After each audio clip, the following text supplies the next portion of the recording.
Yo, welcome to another episode of the panel. We about to get to it today.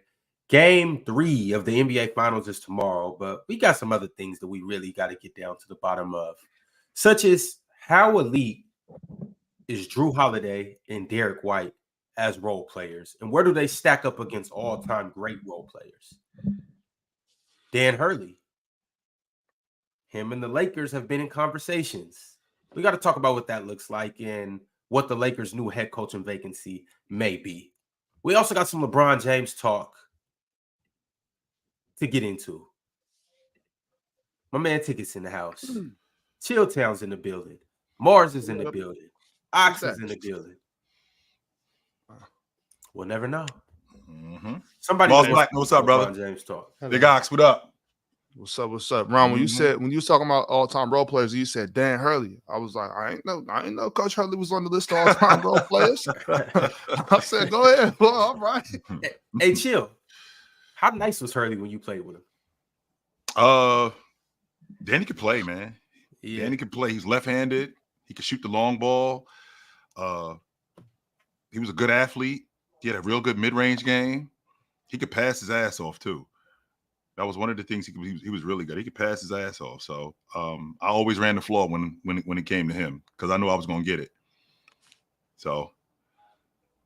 And Bobby's his younger brother? Older brother. Older brother? Yeah. How much older is he? 18 months. So you got to play with Bobby a little bit too then? Yes.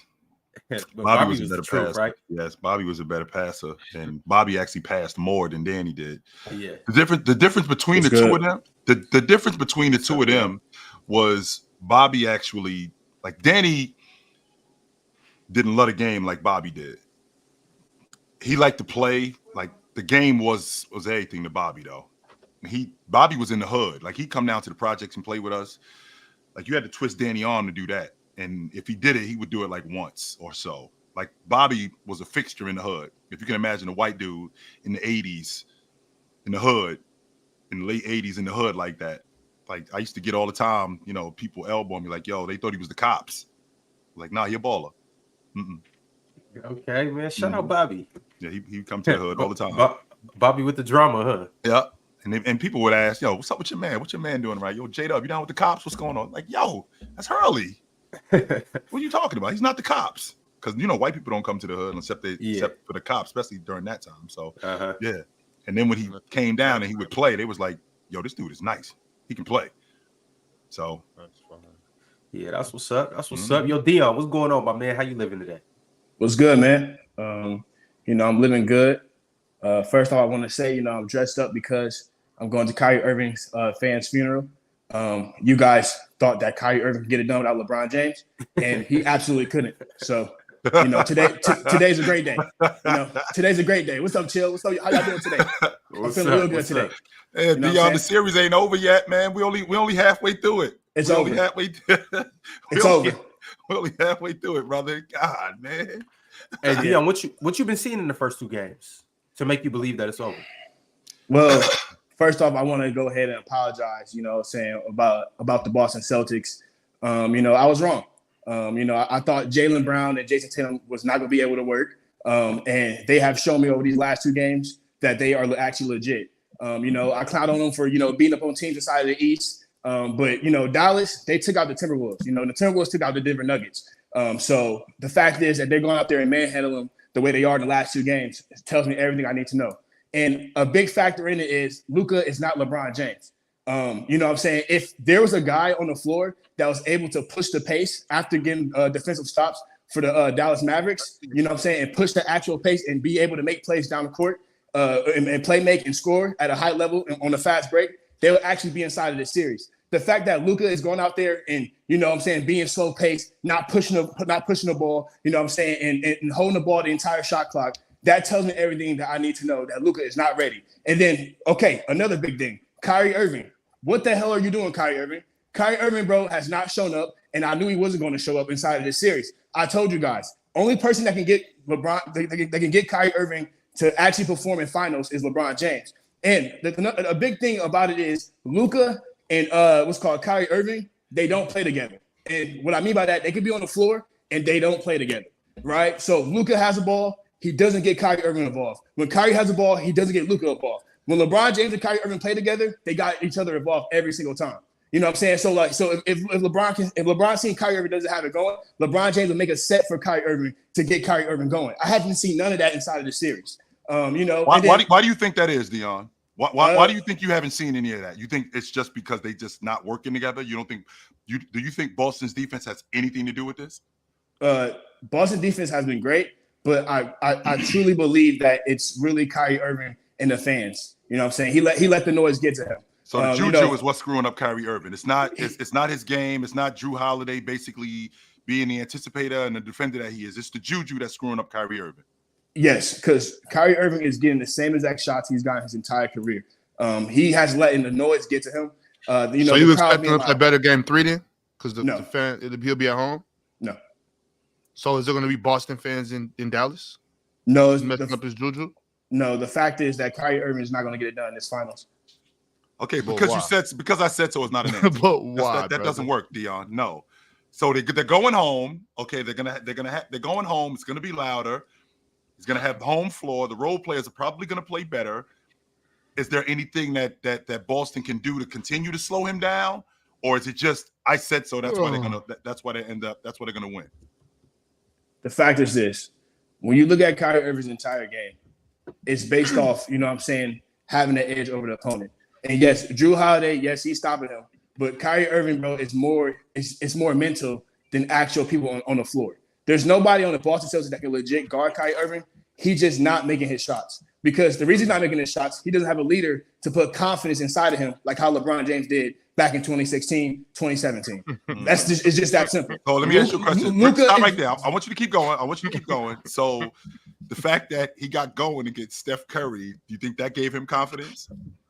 I mean, and the fact that he hasn't been able to get going against Jrue Holiday, is there a correlation there, or is that just that doesn't matter? So I see you keep mentioning Jrue Holiday, and honestly, bro, hey, that's fine with me. Jrue Holiday, I feel like he is the Finals MVP right now. If the season ended right now, Jrue Holiday's 1,000% the Final MVP. Like I said, Jrue Holiday's doing a great job on him, bro. But I just feel like Kyrie Irving's getting the same exact shots he always have gotten.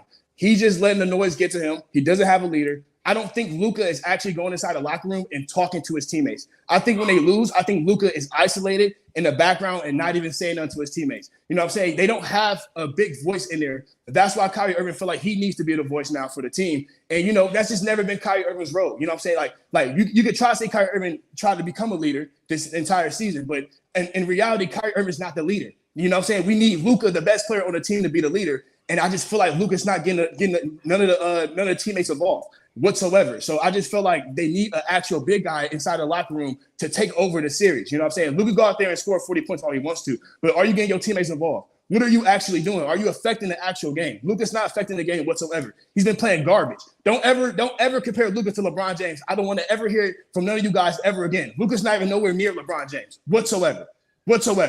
Right. So with Luka being compared to LeBron, Hold on. What's up? Ron.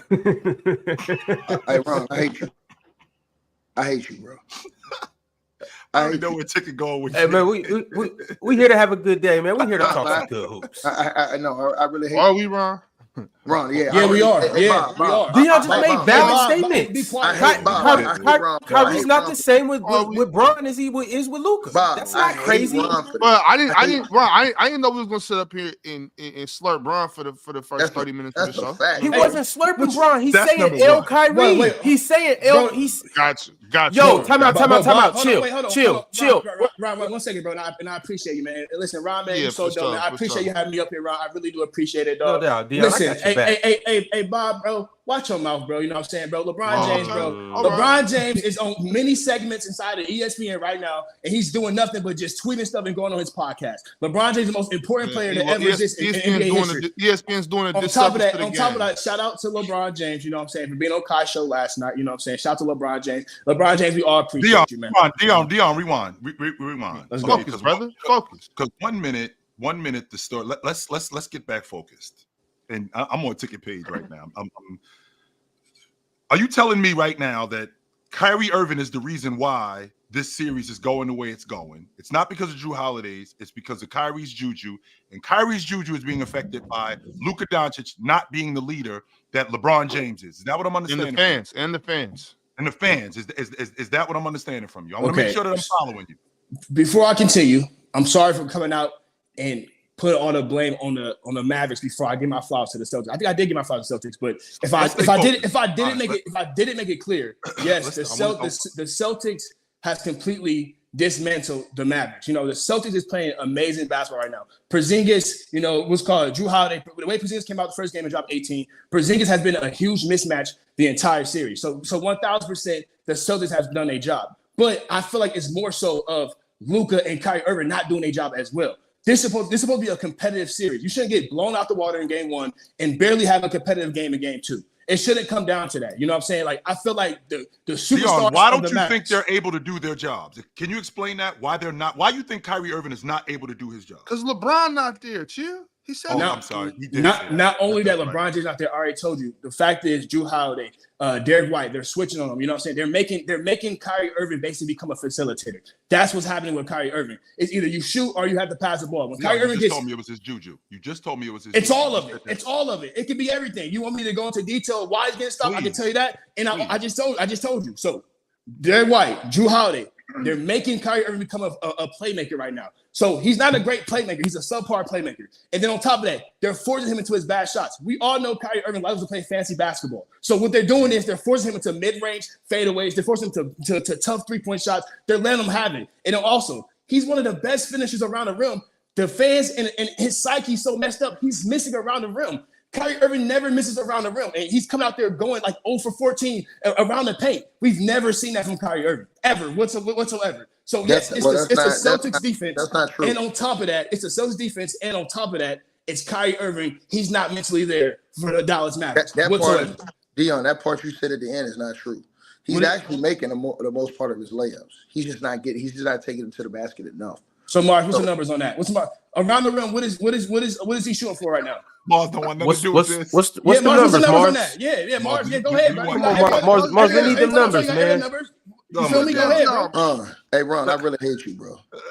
You let this dude come in here looking like a born again NBA young boy, looking like a saved Ticket, NBA man. Hey, bro, Ticket.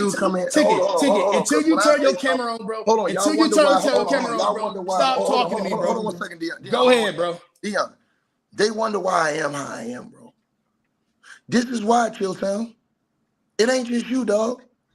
These type of LeBron James fans exist, bro. I ain't like that, Ticket. Hold on, Ticket. Bro, I don't do that. What LeBron fan exists? I mean, I speak straight facts so far. But hold on. You are an extension of that. No, I'm not, Ticket. Hold on, but chill, hold on. But this is why I am the way I am. Because this dude will come in here and say this. Hold on. He will come in here and say this type of stuff about Luka in his first NBA Finals. But what did Bron do in his first NBA Finals, dog?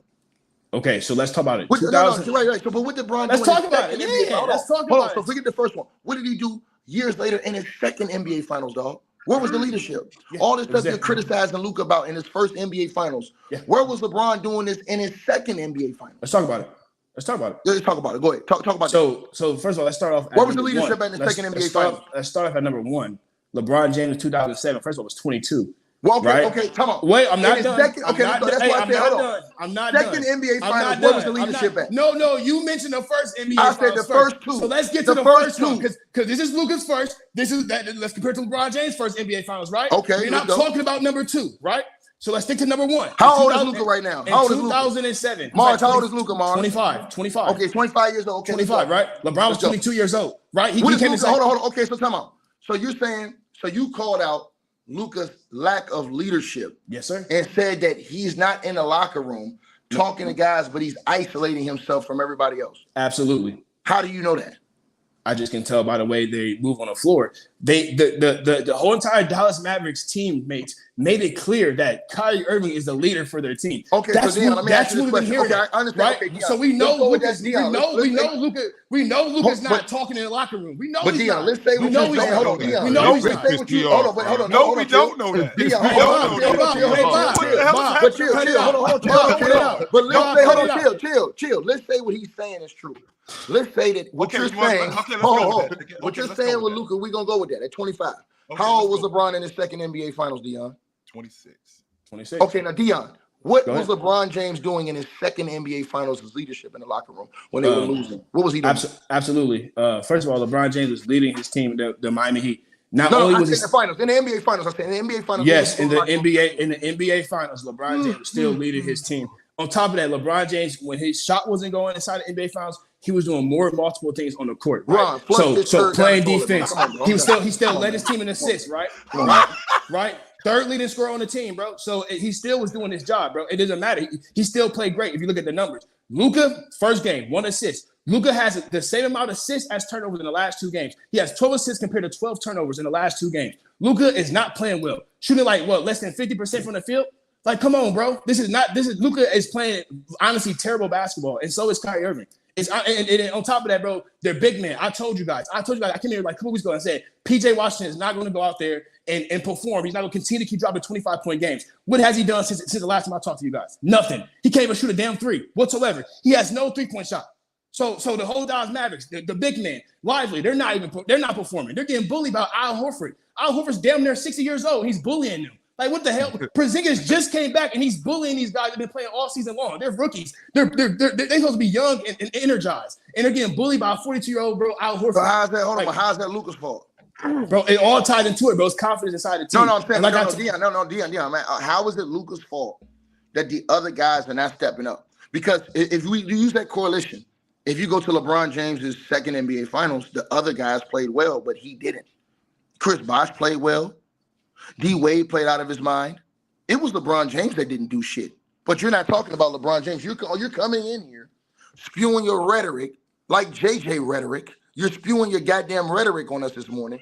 You're hurting my goddamn ears. And the shit that you're saying is just absolutely buffoonery, bro. So LeBron James. So are you done?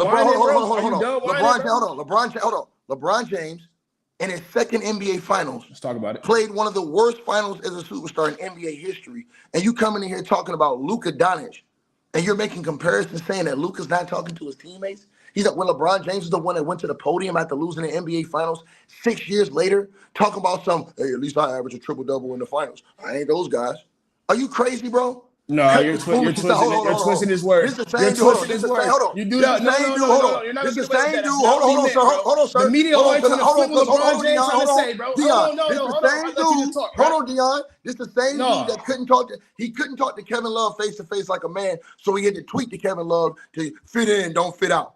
This is the same dude who's known Kendrick Perkins since 1999, but won't pick up the goddamn phone to have a conversation with him over something he disagreed with him on. But you can have Rich Paul hit him up. Man, get the hell out of here talking about leadership, man. That's the last damn thing I want to hear about. Hold on. Shut the hell up. You're going all over the place. Let's start with Kendrick Perkins, bro. Let's start with Kendrick Perkins, bro. Kendrick Perkins, bro, has not only, bro, has clowned out for ESPN, bro. Kendrick Perkins been hating on LeBron James over the last couple of years. We don't know why. That's Kendrick Perkins. The other day, Kendrick Perkins got mad because LeBron James mentioned something about Dion, Kyrie that's Irving. not true. First and foremost, Dion, that is not true. Kendrick Perkins has been on NBA Today for the last 3 years. In the last 3 years, he's been an advocate for LeBron James. He has not over the been last hating on year. him. He's been a that hater. That is not bro. true. Over the last year, he's been a hater, bro.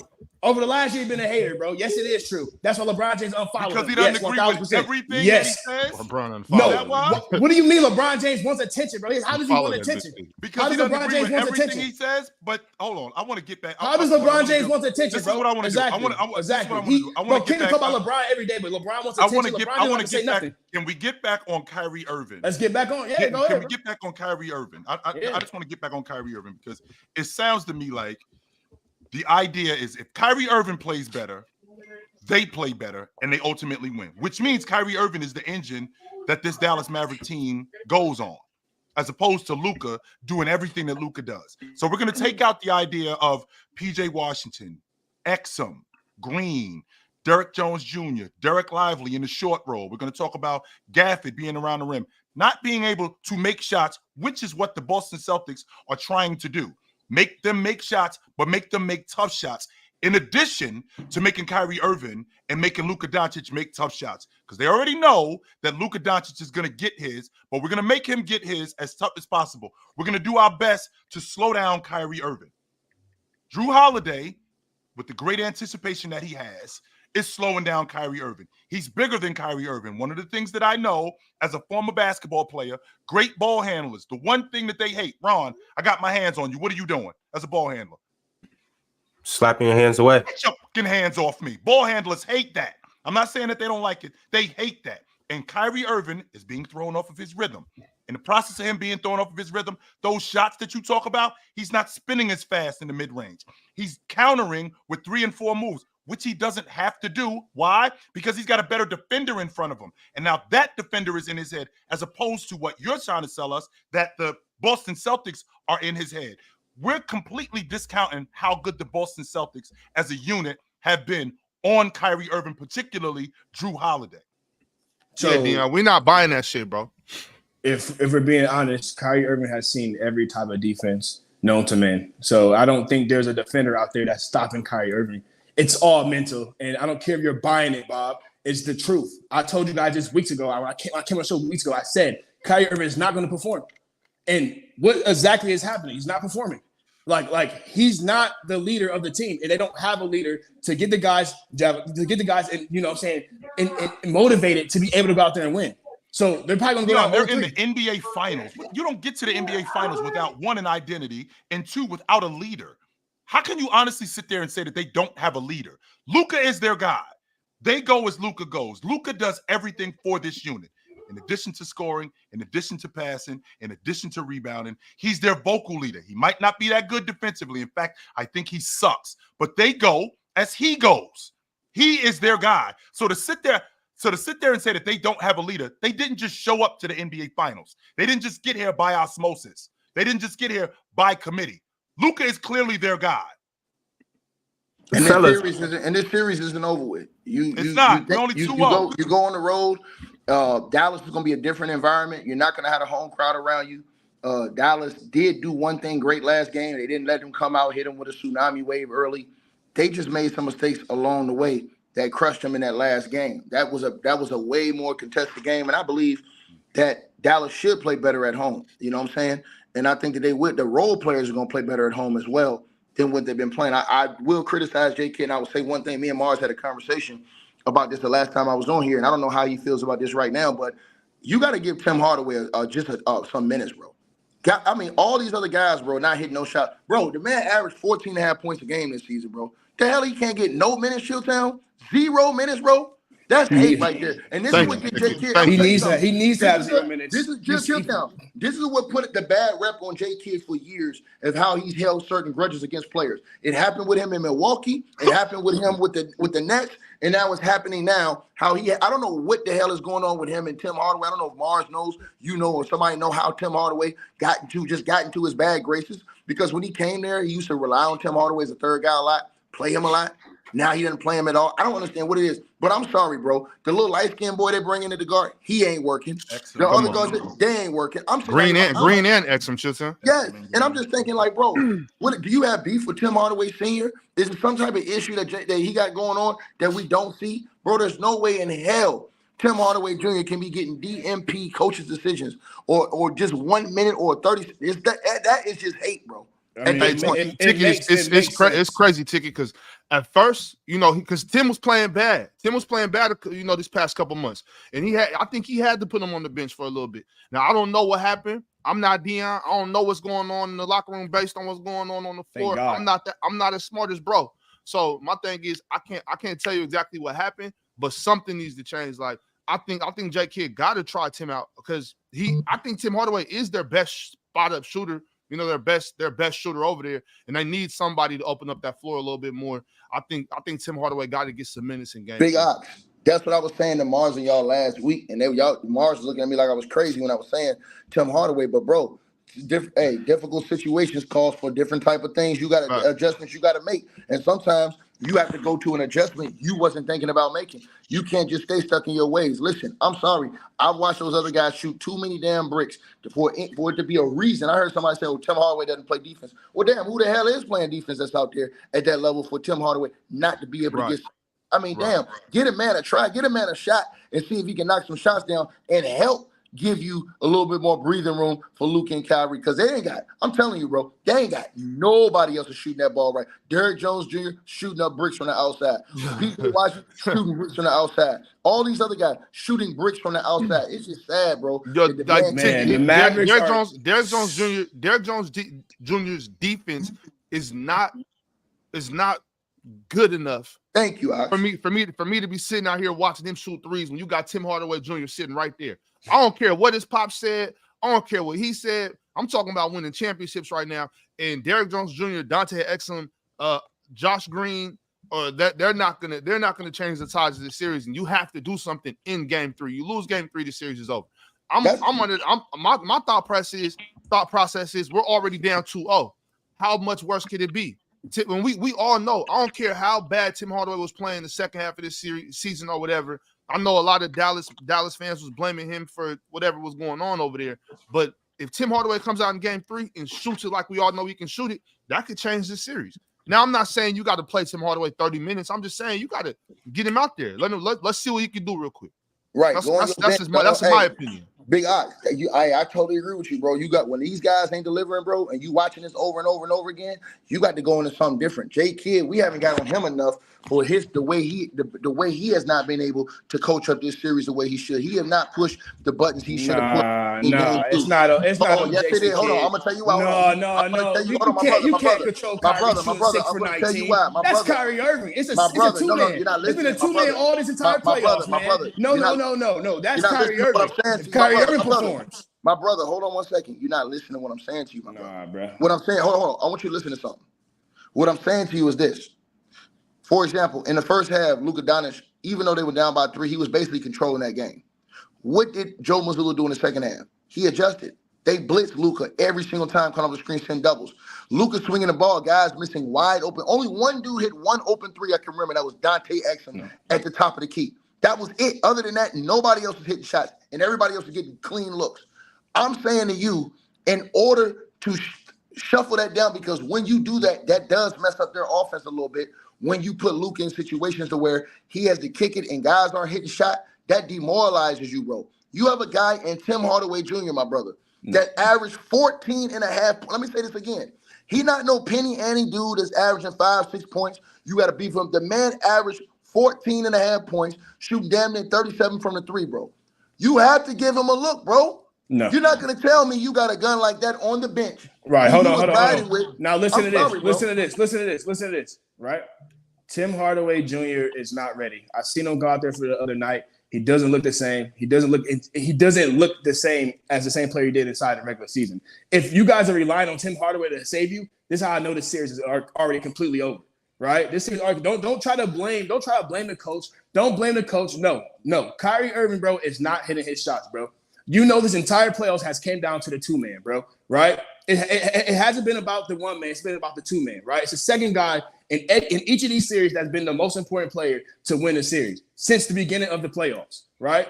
The fact is, if Kyrie Irving, bro, can play even 75 to 85% of what we're accustomed of seeing, he can go out there, bro, and obviously come out and win. But the fact is, he's not going to do that. He's just not going to do it. Well, you're not going to see it. I understand. I agree that Kyrie Irving's poor play cost them at least Game 2. I agree with that. His poor play in Game 1, just them not getting off to a good start, they just got blitzed. So I agree with you about that in Game 2. But, bro, you have to understand one thing, bro. Basketball ain't just going to be now we're talking about at home. You're talking about on the road where you're watching the game, bro. You're seeing your guy get blitzed. You're seeing other guys not be able to make plays, hit shots. I'm watching Derrick Jones Jr. get wide open corner threes and shoot that shit off the side of the goddamn backboard, bro. Shooting all kind of hellified bricks, bro. I'm talking about wide open looks. At some point in time, Dion, and those shots mean something because that's a back and forth game. So when you miss those shots and then the Celtics come down and they score, that puts more pressure on you because once the Celtics get a lead in that house, it's hard to come back on them. So you have to keep the game kind of nip and tuck in those situations. And then again, Tim Hardaway Jr. is a scorer. He's not a dude who can't put the ball in the rack. He's been putting the ball in the rack his entire NBA career. Go look at his career average. So why am I going to have the dude who has been known as a shooter and a scorer on the bench when the other wings and guards I have on the court can't score? to say that the series is over if you relying on Tim Hardaway. Tim Hardaway is one of their better rotation players. He finished in the top 10 and 6th man of the year this year. He finished not only did he finish in the top 10 and the 6th man of the year, he also, don't leave out the fact, Mars, that he got hurt in the playoffs. So he came back, and with him coming back, I think they last 9 games, if I'm not mistaken. You can go look up the numbers. But if I remember correctly, their last 9 games, I don't know if you noticed, Dion, he's averaging less than 5 minutes a game. As a former ball player, I can't do shit in 5 minutes. See, what I'm supposed to see for you? I understand that, bro, but he's just not ready, bro. How you know he's not ready? There's a reason why they're playing him 5 minets, bro. He's not. Did you see him on the court the other night, bro? Bro, there's a reason. Running fast, bro. Right. Not looking ready. He didn't look ready to, bro. They're gelling. They have a crew. When you get to the playoffs, bro, you go like 8 deep, right? You go like 8 to 9 players deep, right? Now, you're going to change up your whole entire play style because you lost 2 games. You guys just told me that, you only lost 2 games. It's not serious, not over. Right. But now you guys are already hitting the panic button and trying to get guys on the bench that's playing less than 5 minutes. That makes no sense. Wait. First and foremost, we're not hitting the panic button. I don't know if you noticed, but Tim Hardaway played, I think, 27 minutes a game. He's one of their major rotation guys. Thank you. What are you talking about? It's not like he's just after one of a guy. injury. What has he done? It's not like he's a guy that's the 10th or the 11th man. No, they rely on him. Now, he came off injury. With him coming off injury, he has not been able to make shots, and he has not been effective. But it doesn't help that he's only playing less than 5 minutes a game. There's really not much I can do in less than 5 minutes a game. If he was playing the amount of minutes that he was playing when he was playing earlier in the regular season, then maybe we can get a better gauge. We're not hitting the panic button because a guy is playing less than 5 minutes as a rotation guy. This guy needs to play because he's a major part of their rotation. Mm-hmm. Fellas, I want to step in. Hold on right quick, Dion. I want to step in because I want to hear from everybody. Ox, Mars, Ticket, Chill, and you, Dion. Because as of right now, excluding garbage time, everybody outside of Luka is shooting 3 for 31 from the three-point line, which is a whopping 9.7%. So now I got to ask you, what is your adjustments? Dion, some of you guys are saying play Tim Hardaway. Some of you guys are saying Kyrie needs to get it going. But if you're Jason Kidd, what do you do to adjust to that? Do you get Derrick Jones Jr. off the court? Do you instill more confidence into PJ? What do you do to try to make more shots? Instill more confidence into PJ. How do you do that? Thank you. I'm asking you, if you're the coach, you play your shooter. So if I'm the coach, I play my shooter. Like Tim Hardaway Jr. is the best shooter on that team. I'm playing him. That's facts. That's not even a debate, but we know Tim Hardaway Jr. is the best shooter on that team. We know he had a hell of a slump. I'm talking about a hell of a slump. And I was an advocate, Ox. I was like, get Hardaway off the floor. He killed him. I was against it. But when they took him out, and just I said yesterday, just like I said yesterday, sometimes it looks bad against inferior teams. And sometimes it looks better against teams that are actually better. And I don't think there's no science to that. It's just the way it works sometimes. That's just hoop. And to me, to know that this is your best shooter, and if he's not your best shooter, he's one of your best 3 shooters. Okay, I can see to that. He's one of your best 3 shooters. And you said besides Luka, they're shooting 3 for 21, Ron? Yeah. Put your shooter on the that floor. Goes to Luka holding onto the ball? You put your shooter Luka's on holding the floor. onto the ball to the end of the shot clock. He's always held onto the ball. Why is that just the problem now in the finals? Bro, he's holding onto the back. Get off the basketball. Get Luka off the basketball. That's an adjustment. Get Luka off the basketball. So you play your shooter. That's to me it's really simple. 2 + 2 = 4. Put your shooter on the floor. If you lose game 3, you lose it anyway. Like I don't think Derrick Jones Jr. is gonna be. It's not that big a deal for us to. So your adjustment is take Derrick Jones Jr. off and put Tim Hardaway in. Yeah. Before anybody else, Derrick Jones Jr. is the one that got to go. Yeah, it's not going to be. He plays way better defense. Why are you taking? He's one of the best rebounders. I understand that, Dion. Thank you, brother. But what I said previously, maybe I don't know. Turn them headphones up. They're up. Turn them headphones up. Stop talking when I'm talking, and you'll learn a thing or two. I said his defense. He's not stopping nobody. Derrick Jones Jr. defense might be better than Tim Hardaway Jr.'s defense. Derrick Jones is in way better rhythm than the guy that's on the bench. That's cool. And what that do for him in game 1 and game 2, Dion? He's a role player. It's not his fault, bro. It's Luka and Kyrie Irving. All right. Okay. Thank you. Did he tell Kyrie to shoot 4 for 19? So now what you do is Maybe put your shooter on the floor and see what happens. Okay. I'm not saying that's the answer to everything. I'm saying when you are coaching, you try different things. If this isn't working, okay. I know that I got a shooter on the bench. I know Tim Hardaway Jr. is a shooter. Can you deny that fact, Dion? Is Tim Hardaway Jr. not a shooter? No, he's a shooter. Obviously, yeah. Okay, so what? So if they're shooting this bad, do you not try your because shooter out? Maybe you got to keep the guys that you got to keep. Game? This is why, Bob. And respect, bro. Listen, this is why, because you have to keep rolling with the guys that got you there, bro. Right? They got you past the Timberwolves. They got you past OKC. Right? So why are you trying to put this guy that's getting less than 5? Wait, hold on. Whoa, hold on, bro. Hold on. What are you talking why about? Are you putting a guy that's been playing less than 5 minutes into the rotation now? We seen what he looked like the other night when he got into the game, right? We seen it. He looked at like he doesn't belong there, basically. He's not ready for the moment. This is the NBA Finals. You gotta go with the guys that you're already rolling with. Okay. I'm not mad at that thought process. A lot of people I am, Ox. How you think we got to the playoffs? What I'm saying, Chills, a lot of people think that way. So I'm not mad at him for thinking that way. I disagree. Me too. I feel like you should try new things. You can't just when the ship is sinking, you can't just watch it sink like, well, hey, this ship got me here. You know what I'm saying? Bob is right. You plug the holes. You know what I'm saying? Bob is so right, man. Bob is so right. Every series have different challenges, Dion. I'm gonna give you a quick example. For example, when Phil Jackson used to coach the Lakers, one series, it may be a series he don't even play Brian Shaw too much.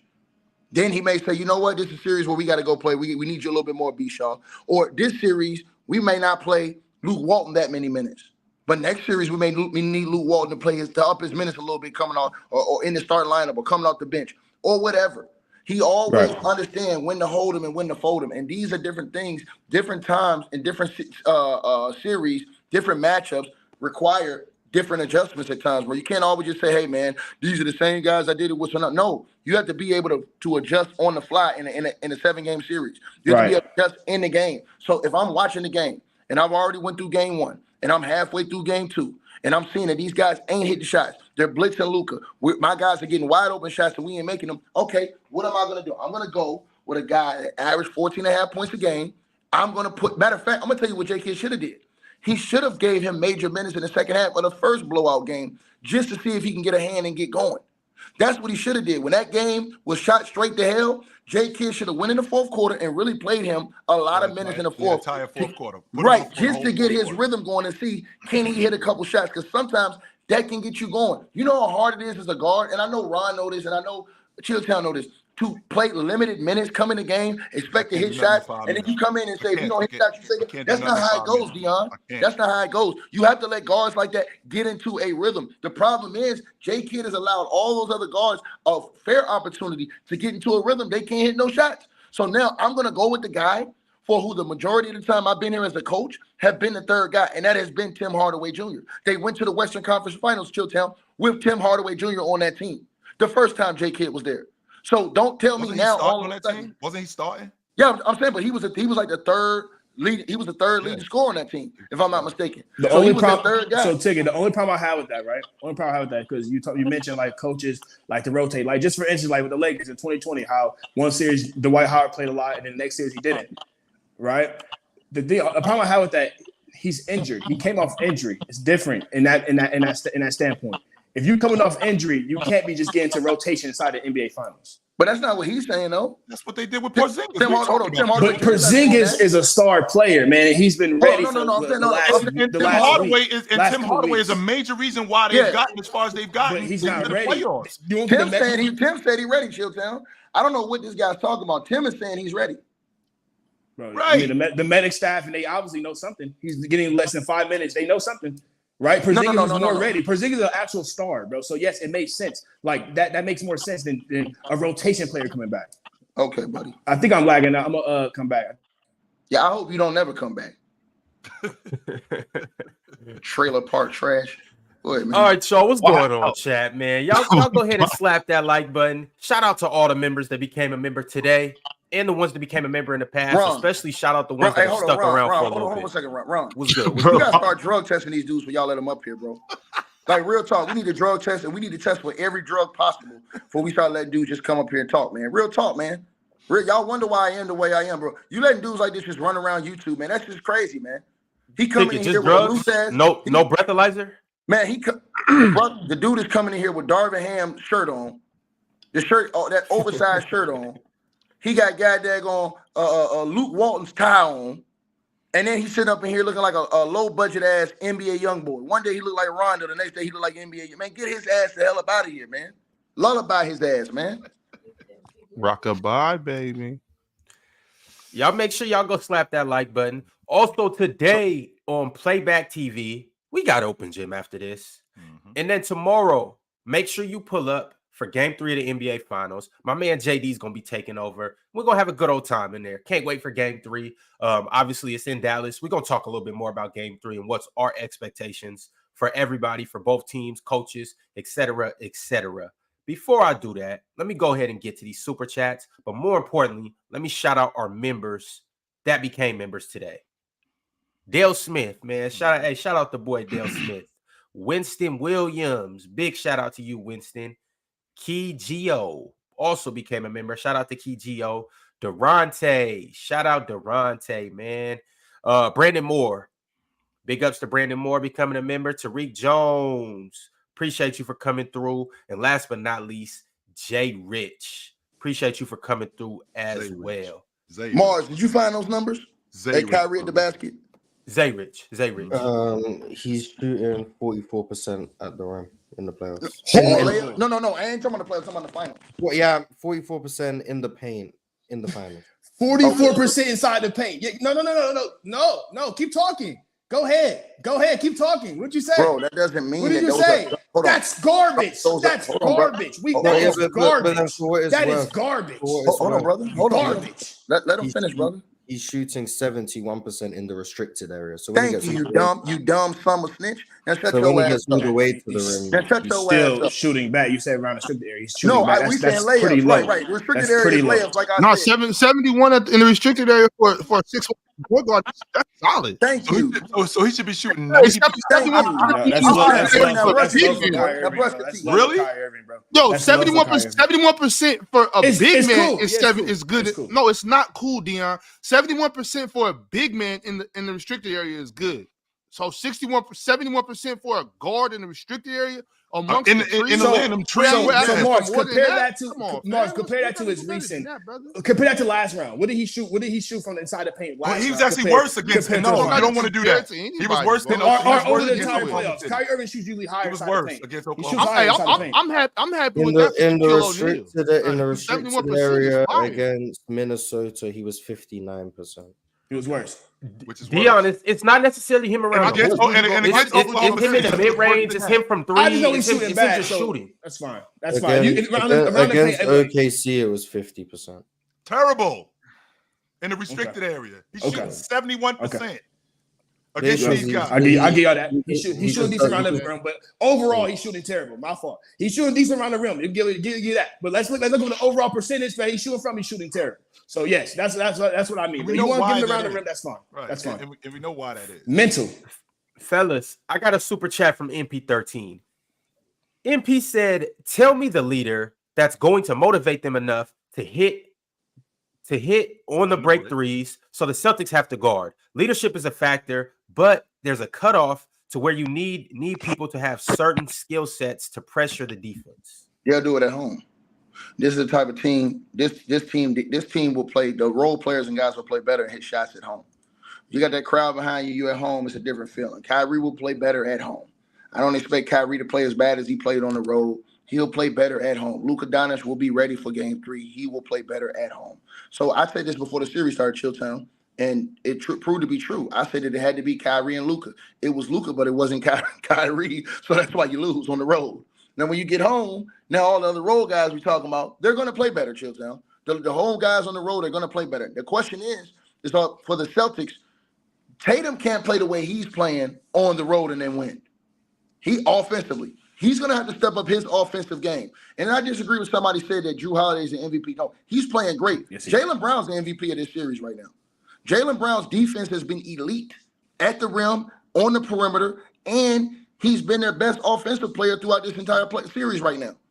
So to me, Jaylen Brown is the finals MVP. And then guess what? You heard Jrue Holiday say that. He said, no, I agree with J Kid. Jaylen Brown is our best Is their player. best offensive player ticket or their best They need to scorer? walk it back. No, he's their best player. Because if you watch the way he's playing defense and offense, hold on. If you watch the way he's playing defense and offense on the highest level, and this isn't just the first NBA final, he did this the last NBA finals. He outplayed Jayson Tatum. So on the biggest stages, when you're outperforming that guy, and Chilltown, you really having people question what's going on with your boy Tatum, man. You really having people question his decision making, his shot making, just a lot of different things that he got going on. I just think he's trying too much, man. And I don't think that we're going to see it be a conflict unless the Dallas Mavs win a game or two, unless they win game 3. We already win game 4. Then you come back to game 5. Now we're going to really see if they come back tied up in game 5, that dynamic with Tatum and Brown.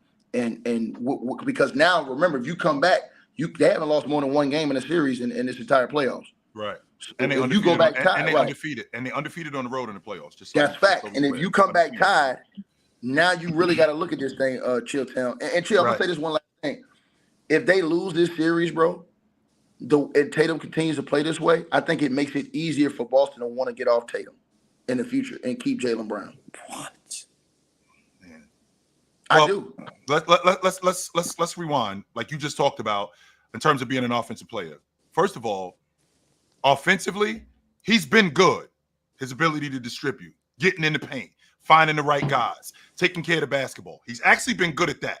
The problem is that he hasn't been able to score it like he's been scoring it. Not before the Eastern Conference, not in the finals, but in the Eastern Conference Finals, in the Eastern Conference semifinals. He hasn't been able to score it like that. And I think that's largely due to him being in his head from what he saw in 22. I can't have that same performance. I can't be that same guy. So I got to make sure that I don't do anything wrong instead of just playing. I think he's in his head more than he is just playing basketball. As a scorer, I don't just mean as an overall offensive player. I think he's out there just trying to make the right play, which is smart as a basketball player. I won't argue that. But, and I said this to Mars yesterday, I said this to Ox yesterday, when you get into the NBA finals, even when you get into the playoffs, but specifically the finals, the best players separate themselves from the pack. The best players show that this is the reason why we're here. I'm a major reason why we're here. And the reason why we're going to win is because of me. One of the main reasons why we're going to win is because of me. But if Jayson Tatum can get out of his head and start to make plays as a scorer like he did during the regular season and stop worrying about not doing anything wrong, I think they'll be just fine. Well, I don't know. And I have to say this. Mars, what was the score in the first game? How many points did they score in the first game, the Celtics? They scored 100 and what? 7. Now check this out. The defense has been great from Dallas, y'all. They just have not been able to score the basketball. And they've been one of the better offensive teams in the league, right, Mars? Mm-hmm. Yes, they have. What are you talking about, bro? I'm saying the defense hasn't been great. Hold on one second, Dion. When you're holding teams to 107 and 105, that's great defense, sir. That's great defense. They scored 105 last game. No, right? it's not. No, it's not. Oh, yes, it is. Hold on. See that now? Yes, it is, Dion. Let me respond. Hey, Ron, send his ass to hell, Ron. Send this bum straight to hell, Ron. Get his ass out of here. You heard I said send his ass to hell. You heard I said Dion, why have they not been playing good defense? Thank you. Appreciate that. The first game, first of all, they got blown out the water by 20 points. The starters was sitting with 5 minutes left. They're not playing great defense. Bro, they're picking apart Luka and Kyrie Irving every single time down the floor. The reason why the Celtics are getting so many open threes is because Kyrie and Luka can't guard on the perimeter. Let's be realistic. The Celtics, bro, was just missing wide open threes. Literally, they was getting every great shot they wanted, bro. That's why they said in the second half, there's no way the Celtics are going to keep missing these many shots. And what did they do in the second half? They shot better in the second half, and they won the game. Bro, the Celtics is getting every single look that they want, and we all know that, bro. Luka and Kyrie is not playing no defense. Jaylen Brown's putting them in switches. Jayson Tatum putting in switches. Tatum's getting whatever he wants to the rim. Jaylen Brown's getting whatever he wants to the rim. We all know that. So, like, let's wait. Nope. You're not doing that. You're not doing that, Dion. He's spitting, though. He's spitting, though, Chill. He's spitting. Wait, okay, he's spitting on somebody. No, I'm talking on the facts. microphone. That's what he's doing. Facts. He literally spitting on the microphone. That shit ain't no cooking. So sure. I just cooked you, bro. You grill on your back, grill on your back, buddy. Go ahead. We have a problem. And I'm an advocate of Luka not being a good defender. Kyrie Irving's defense has stepped up in the playoffs. His effort has stepped up. So has DJ. So has Gafford. All of these guys. But who are we talking about? We're talking about them going up against the Boston Celtics, who have had the best offense in the league the entire year. So just because we're not able to stop them does not mean we're not playing defense. It's not like the Celtics are scoring 140. It's not like the Celtics are scoring 130. They're not doing that. So chill time. You're trying to be slick. You're trying to be slick. This has been one of the lowest playoff scoring playoffs in NBA history. So don't say, oh, they're scoring 141. That's 110, 107 points has been a lot of points more this playoff series. It has. This is one of the lowest scoring playoffs ever. Hold on, my brother. Let me say this to you. That's not a lot of points. Normally, NBA teams are scoring around 30 points in the quarter. Hold on, let me explain something to you, right? So normally they're scoring around 30 points a quarter, right? So when you look at it, if Mars, since he's the statistician over here, if he pulls up their percentages, they didn't even shoot great from 3 last game. Their percentages have not been good. And again, if they were playing so great offensively, they'd have been running these games out the water the way they were supposed to be. They've been going on certain waves. But that's the thing. The Boston Celtics hit you with waves, though. They play good in waves. They don't play good sustained across the game. They'll hit you in waves. So one wave may be good enough to knock you out. So the wave they hit you with at the beginning of the first game was a knockout wave. It was insurmountable. I mean, you could not come back from it. The last game, at the end of the game, towards the middle of the third quarter, you got hit with a mini wave that was good enough because Kyrie wasn't playing well enough to overcome. If Kyrie was playing well enough, that's a different game. You can get back and win that game. But their defense, if I'm a team and I'm holding a team to 105 points, 107 points, I'm not worried about that. Especially because my team, who's, like I said, where was the Dallas Mavs ranked in offense this year, Mars? Dallas Mavericks this season. They were ranked one of the top teams in the NBA, I believe, in offense this year. 10. Right. Okay, so look. And how many points they were averaging in the game, Mars? Almost 118. Almost 100. Right. Regular season or playoffs. So no. Listen what I'm saying to you. So when you're a team like that that's shown that they can put the ball in the basket, and then even if you look in the playoffs this year, they've shown you that they can put the ball in the basket. Those first 2 games are not indicative of how they are as a team offensively. You understand what I'm saying? So I think we'll get a better gauge in game 3 on what they're going to look like offensively. If they have another one of those 94, 95 games in game 3, then the Boston Celtics have just taken them out of everything. So would you agree? Like you just said, that's not Dallas Mavericks. That's not them, right? They're going to score better. So wouldn't you agree that you already admit that the Boston is the number 1 offense in the league? Wouldn't you agree they're going to hit their open shots more next game? That's not like they're going to shoot back from the 50 line. They're shooting wide open threes. Well, They're shooting wide open threes. Here's the thing, Dion. I don't think they're ranked that, but I don't really think they're the best offense in the league. When I look at them, I think that they hit you with the best waves in the league, meaning when they hit you with a tsunami of threes, they can put you away in a 5-minute span. But I don't think, because I've watched numerous big minutes in playoff series in games where they're stagnant offensively. They're not getting anything for 3, 4, 5-minute sprints, and they do that a lot. That's why the Cavs were able to play close games with them, even without Spidey Mitch. That's why other teams have been able to keep games. That's why the Mavs were able to push that to a 7-point game in game 1 after being down by damn near 30-something points. Because of those long spans they go without scoring. So this team hits you in waves. They're not a great just start-to-finish offensive team. And again, I think the Dallas Mavs have played solid defense. They let you get away with Porzingis doing that in game 1. They shut that down in game 2, right? Jayson Tatum, he has been playing horribly offensively, scoring the ball in this series. Jaylen Brown has been solid, but he hadn't been out of this world. The one dude that played above his head offensively was Jrue Holiday. So it hadn't been a situation where they got 2 dudes that just torturing us, a team of the guys that just torturing us and putting us in. No.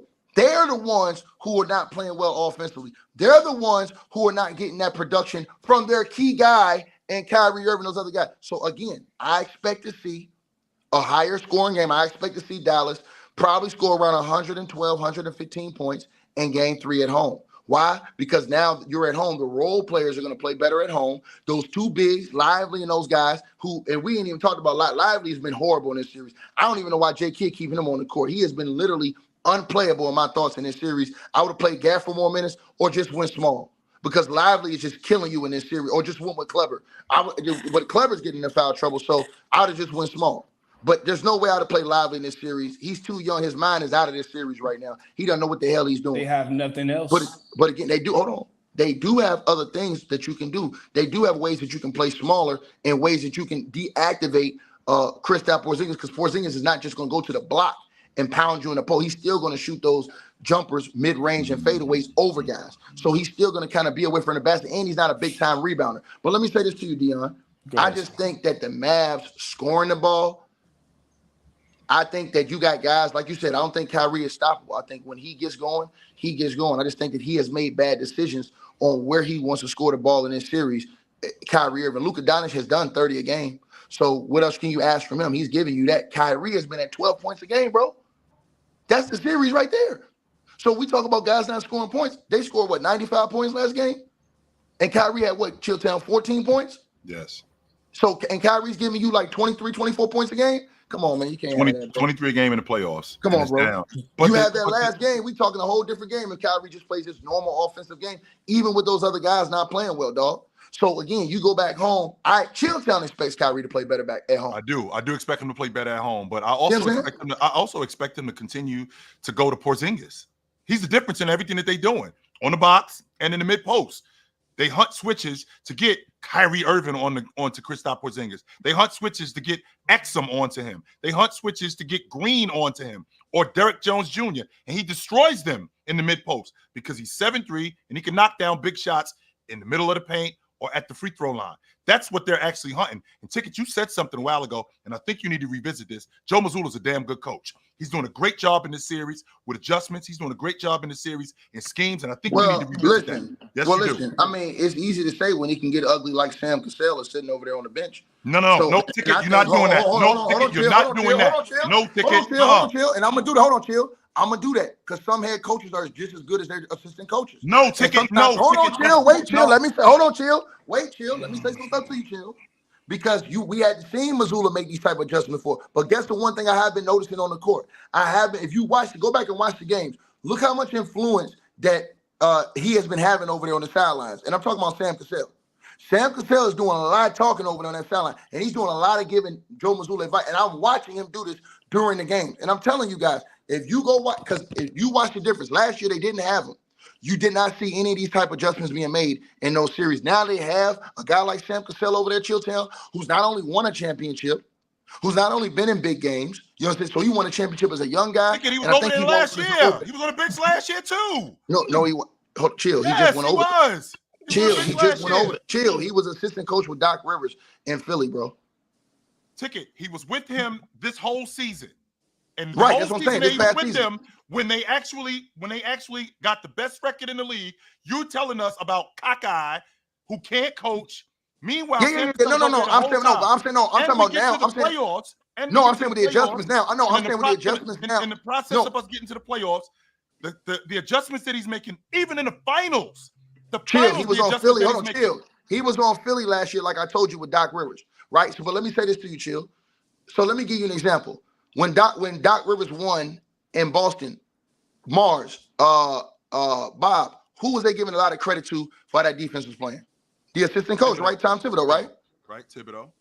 Right. So why is we're not doing that with Sam Cassell though? That's not what's going on, Ticket. But we're not doing that with this specific coach. No, Ticket. You told me that Cockeye Joe cannot coach, and that Jason Kidd was going to outcoach him in this series. He's been coaching his ass off in this series with adjustments, with defense. The clearouts that he runs, which me and Mars had this conversation yesterday, the clearouts that he runs with Porzingis are impossible to adjust to. They're completely impossible. The double teams, when those come, how he adjusts to having putting guys like Jrue Holiday in the dunker spot. To put Jrue Holiday in the dunker spot and now have PJ Washington double where Jayson Tatum is coming downhill, that's an adjustment from coaching. Ticket, you have not given Joe Mazzulla the credit that you need to give him for him being a coach because he's coaching his ass off in this series. Yeah, he's a great coach, man. I ain't gonna lie. All right. Sounds like Chill just cooked. All right. I'm running a poll right now. I said, have the Mavs played good defense this series? And 73% of you said no. I'm going to leave that poll up for like another minute. If you haven't went and voted, go ahead and vote. Let's get down to the bottom of this and slap that like button while you at it. I got some good super chats, so let's go ahead and dive into these. Appreciate everybody that sent through super chats, and appreciate everybody that's just been chatting all episode. The chat clears, but y'all already know this. Drink more water. Said, would Dallas be better off not sending so much help towards JT? I don't get why teams just concede a switch and allow bad matchups. Allowing a drive and kick every possession will be the death of Dallas. I don't know about just letting him go one-on-one and just getting in the paint and you don't got one body on him. I mean, that makes him being able to score a lot less difficult as opposed to when you got 3 guys on him. So if you got 1 guy on him, I mean, the dude did average 27 a game. So it's not like he can't score because he can score. That's not the problem. I just think he's in his head. And he's shooting too. So now he's not scared to shoot. How many shots did he get up last game? Like what? He took the most shots. He took 22 shots. He took the most shots of anybody. Nobody took more shots than him. So he's still shooting. So if you leave that, he gonna hit his shots for sure. So Alan L has been a member for 11 months. And he said, Ron trying to get another viral clip. I know your game. How? Yeah, how, Alan? We're waiting, Alan. I'm sorry I'm laughing. I still see Ox at that dude locker with his feet upside down, shaking the change out of the pants. I still see it. I don't know, man. Hold on. Hey, Chill, can you hear me? Can you hear me, Chill? You hot. So, but Chill, this is what I was saying to you. I just want to say this real quick, Ron. Bro, you can't take credit. You can't say, if we're seeing something we didn't see before, and there's a new lead assistant coach here, and it's Sam Cassell, we have to at least be able to give him that credit. Sam Cassell have been in these type of situations before, high pressurized situations. He had been in the NBA Finals before. I mean, he had been a successful assistant coach. We're seeing this now. I mean, we've seen where assistant coaches get a lot of credit for decisions that head coaches make and don't make. Nobody's talking about it. Nobody's talking about Sam Cassell in this series ticket. Nobody. That's the problem. Hold on. That to me, that is the problem. Because but they were I talking think about Sam Thibodeau. Cassell, They were talking about Thibodeau in 2008 finals. And the reason why they were talking about Thibodeau is because of how good that defense was. Hold on. Here's the thing. Hold on. But see, this one finna annihilate your ass. Pause. Here's the thing, right? Doc Rivers' defense has been great without Tom Thibodeau. Doc Rivers, with other teams without Tom Thibodeau, his defense has been one of the top 5, top 10 in the league. Look it up. Those are facts. Right. And the Boston Celtics offense was good before Mazzulla took the job. That's a fact.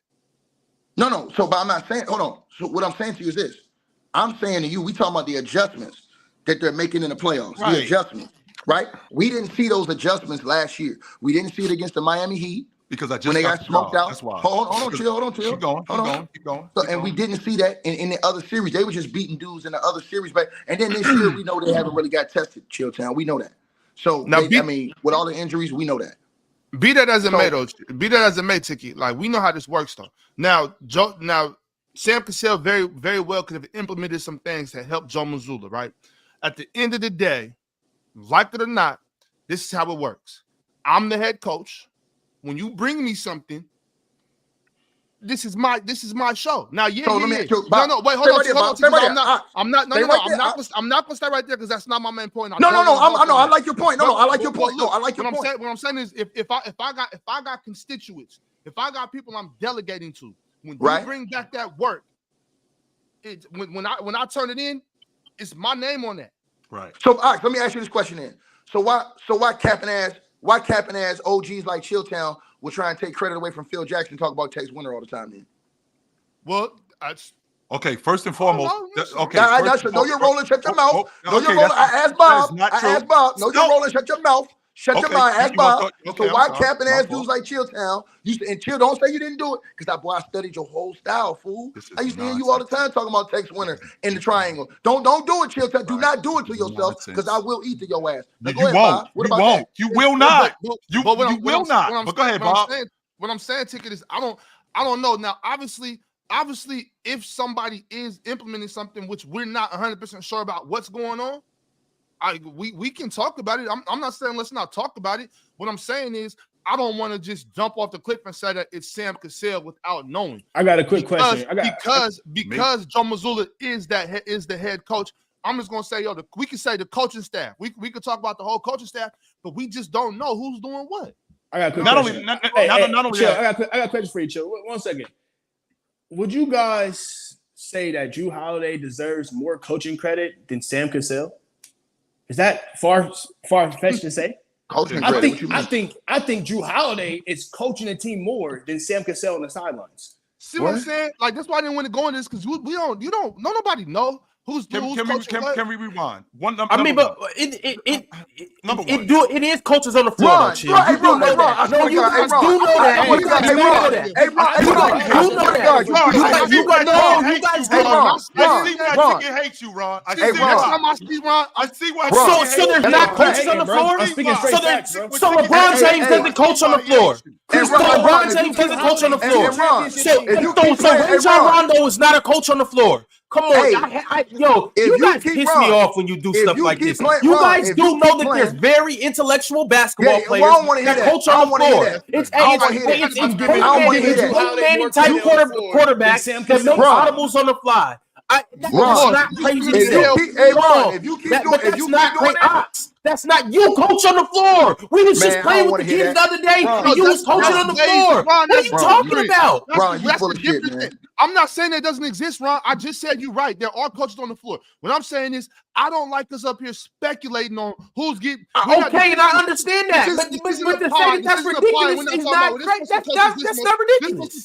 Yeah, all right, Ron. It's gonna be ridiculous. We know. You're right. We don't know. But the same way that we're speculating about Sam Cassell, we gotta speculate about Jrue Holiday too. Man, this dude is on something. I don't want to speculate about that. I don't think it's right for us to do that. Except for Deion, because Deion knows what's going on in the locker room based on what he sees on the floor. Thanks, Bob. I appreciate you, buddy. First and foremost, why are we talking about an assistant coach who, one, as good as Sam Cassell is as an assistant, who we've been talking about the whole season? Joe Mazzulla. He's the guy who gets all the credit. He's the guy who gets he's the guy who gets very little credit, but all the blame when he gets out-coached, when he doesn't call a timeout, or when he doesn't go to a certain guy. The assistant coach, we don't talk about with that. That's number one. Number two, to Ticket's point, when you talked about Phil Jackson, Ticket, you got some damn nerve. Tex Winners designed the triangle offense.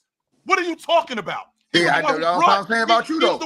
He's the one who brought but that's what I'm saying about you. Hold on, how you don't know? Phil Jackson was a great manager of people. That's who was also an X&O guy who had the guy who designed the triangle offense, who designed the triangle offense and brought it to him and showed him how to implement that. I agree. What you're trying to do is you're trying to sell me that Sam Cassell is over there designing things and bringing that to But we didn't see it before him. So if that's true, why have we not seen it more? We haven't seen it before him. And you didn't, hold on. And you didn't need to see it in the playoffs because y'all had a cakewalk, fool. Y'all didn't have to play nobody. Y'all never got tested. So we never had to see them make no adjustments. You still had to implement offenses, though. What are you talking about, Ticket? No, I'm talking about I'm talking about the if I'm not mistaken. Let's make sure. Okay, so let's talk about adjustments for a second. That Indiana team, Tyrese Halliburton, he only played half the series. They still had the fastest pace in the league, if I'm not mistaken. They still played with one of the fastest paces in the league. You have to offensively adjust to that. That's not something that you can just go with. That's not something that you can just allow. They're going to run the score up. They're going to play fast. We can't play like that. We have to adjust to that. So what are we going to do? We're going to drag. Al Horford is going to drag. What's the big guy? Turner. Al Horford is going to drag Turner away from the basket. Which what now? That screws them up rebounding. Defensively. Now we got more guys to offensively. Can I ask you a question, Shilltown? You just did. Ask me another one. Now, I'm going to ask you a question, brother. Now, shut your ass up, shit. Crazy ass, man. Hey, chill. So let me ask you a question, though. I want you to be real right now. Mm-hmm. Don't lie. Don't hate. Now, Mars. I want you to put this fool in a lie detector because he can lie right now. Here we go. So Chilltown, do you think Sam Cassell could do the same thing with his same team without Joe Mazzulla? I don't know. You goddamn, hey, Mars, this dude said, yo, this dude is a piece of shit. Hey, yo, you are sad, bro. You are sad, man. You are sad, bro. Probably couldn't. You are sad, bro. You are sad, bro. I don't know. You are sad. I don't know. Maybe. Hey, Ron, this type of shit y'all push on this show. This man gonna sit up and tell me with the team they got, bro, goddamn, and Jemima could have came up here and coached these boys to what they doing right now, the teams they had to play against. So your logic is anybody could have done this. So chill down. It's Joe Mazzulla, man. Right. He's a great coach, bro. He's a great coach. So would it be in Joe Mazzulla? So any coach could have done this, even though we've seen coaches who've had great teams, and screwed it up, particularly your man. Who? So particularly your man in Doc Rivers, who's had great teams and screwed it up. No, he didn't. That's your guy? That's your guy. Ticket, that's your guy? Hold on. No, he didn't. Chilltown. No, he didn't. Hold on, Chilltown. Hold on. Here's why you a lie, Chilltown. Here's why you a lie. No, he didn't. Because here's why you're lying, Chilltown. He went to the Celtics. The Celtics hadn't won since the 80s. He made them better and won. Hold on, Chill. So hold on. So and nobody's done better than what he did since he coached them. Yep. Then you're the one that told me that they would have won back-to-back if Kevin Garnett didn't get hurt. That's not Doc Rivers' fault. That's injury fault. Then if you look at Doc Rivers with the LA Strippers, what have they done better with Doc Rivers since he's been gone? Not a goddamn thing. They got their ass whooped again, 3 the hard way. Then let's look at the other situation. What has any of those other guys done better without Doc Rivers? What has Philly done better without Doc Sit They got beat in the first round this year. Sit down and shut your stupid ass up. Okay, that's wrong. Hold on, chill.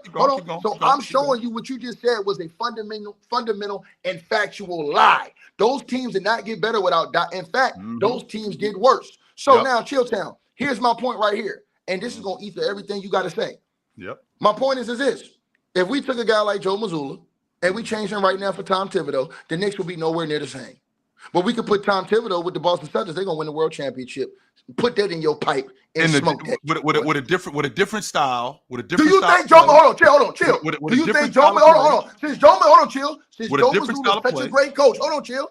Since he's such a great coach, do you think he could do the same thing Tibbs did with the Knicks? This is what you're doing, Ticket. You something else. I'm asking you a question. Hold on, but chill. It's a bullshit question. It's a bullshit question. You know why? Because you talked about him as a coach in the NBA Finals against Jayson Tatum, against Jason Kidd. That's what you talked about. And the fact that he's coaching his ass off, and the fact that he's making adjustments, and you won't give him credit. So what you're trying to do is you're trying to spin this and go, well, if he had the Knicks, could he do the same thing that he did with Thibodeau, and if Thibodeau had the Celtics? That ain't what we're talking about, Ticket.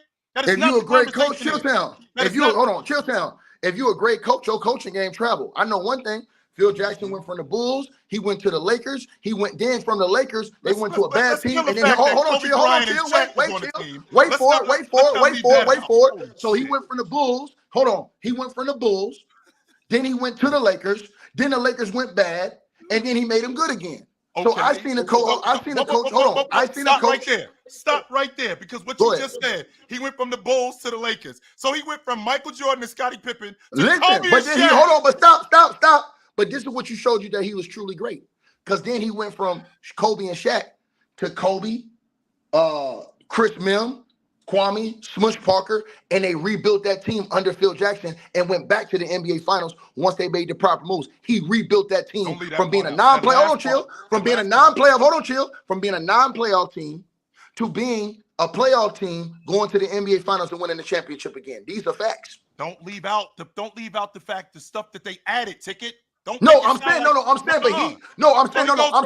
rebuilt that. Chill. He went to the Lakers. The Lakers were not a championship-ready team with Kobe, Chris Mim, and all those dudes. He went with that team. That team was a playoff team, Chill, that overachieved against the Phoenix Suns, even though they won 7 games and lost. They overachieved in that series because most people thought they were going to get swept. He came back. Wait. It wasn't like he was with them the whole time. He came back. Bro, he was with them when they was losing. He was with them the years they didn't make the playoffs. The year they didn't make the playoffs, Phil Jackson was there. In 2005. Then they made the playoffs the next year. No, he wasn't. No, he wasn't. Time out. I'm going to say it again. No, he was not. Phil Jackson came. Hold on. Phil Jackson came. The year that they was when in they the didn't make NBA the Finals Let me finish. Let me finish, bro. Hold on. Listen. Let me finish what I'm saying. The year when Phil Jackson came back, they had not made the playoffs that year before he came back. They missed the playoffs. He came back with that same team. Then they made the playoffs.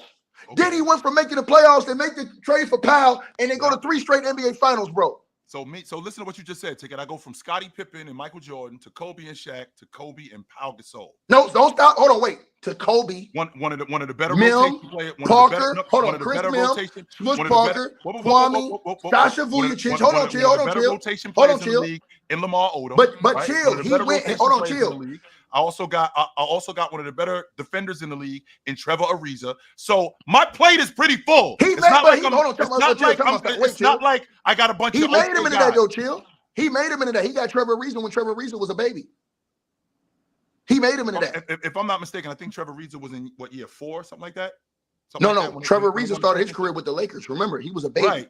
I think he was in year 3, hold on. He had Trevor Ariza when he was a baby. He had Sasha Vujacic when he was a baby. He had all those guys when they were babies. He had Shannon Brown when nobody else wanted Shannon Brown. These are the guys. He had Lamar Odom when Lamar Odom was the cast-off and came over there. The people were saying Lamar Odom's career was about to be over before he went over to the Lakers. That was Phil Jackson. Hold on, let's tell truth. Okay, that's not true. No, that's not true. No, that's not true. Hold on, yes, it was. Lamar Odom was not a cast-off. He got traded for Shaq. Stop, Ticket. Hold on, listen. And then listen. He was averaging 18 and 10 in Miami. He was on the Olympics. It wasn't just him. No, but listen. When he first came over to LA, when he first came over in that deal, people was not sold on him no more. When Phil came over there is when he stepped his game up. Phil put him in the right position, and he became Sixth Man of the Year a couple years later on. But that was because of Phil's guidance and tools. Lamar talks about that. So all I'm saying to you is this: Phil Jackson ain't this coach who just jumped on a super team and then won a championship. No, he's shown us. Hold on, but he showed. Listen, chill. But he showed us that he could come to a team that was not a playoff team and turn that team around in 3 years. 3 years they were winning championships again. So Phil Jackson showed you he could do it. Hold on. He showed you he could do that. Larry Brown showed you he can go to different teams and make them better. How many different teams did he go to and make better? So he was a great coach in every situation. My whole point to you is this. I don't think Joe Mazzulla is a great coach, Ron, because I don't think Joe Mazzulla can take his sorry ass to the Orlando Magic and do what Mosley did this year. I don't think Joe Mazzulla could go to the Houston Rockets and do what Ime Who Strokes did this year. Do you, Chilltown?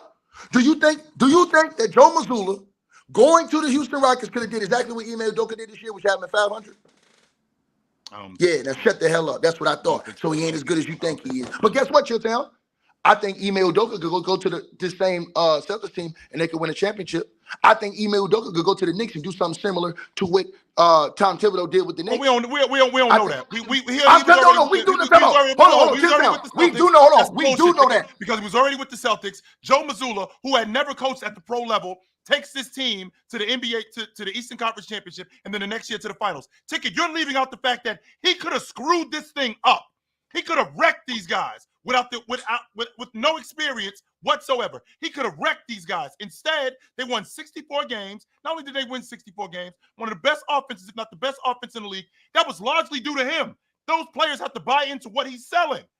Do the Cavs do better with him as a head coach? Are the Cavs a better team with Joe Mazzulla? No, let's I'm asking what you say. Hold on, but chill.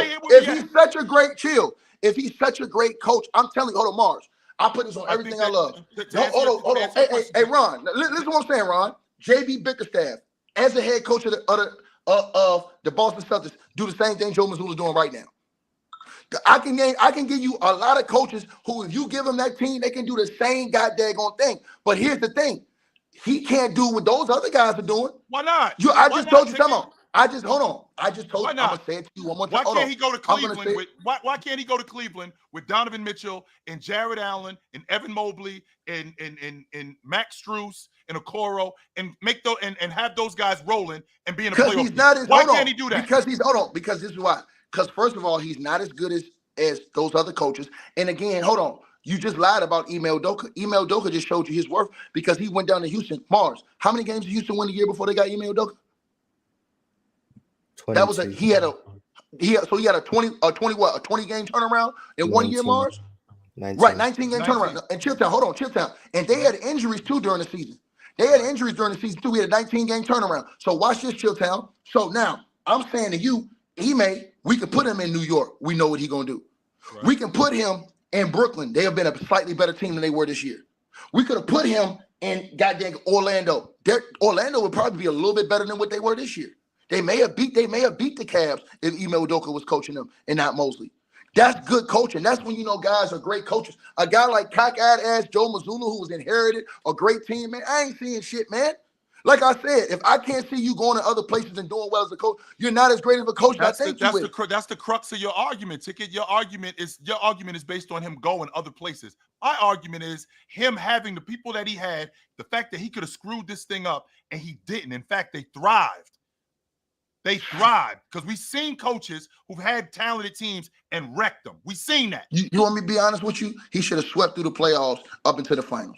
I'm just being honest with you. They haven't lost on the road in the playoffs. You know, I think he should have swept through the playoffs. Only one team in NBA history who's done that.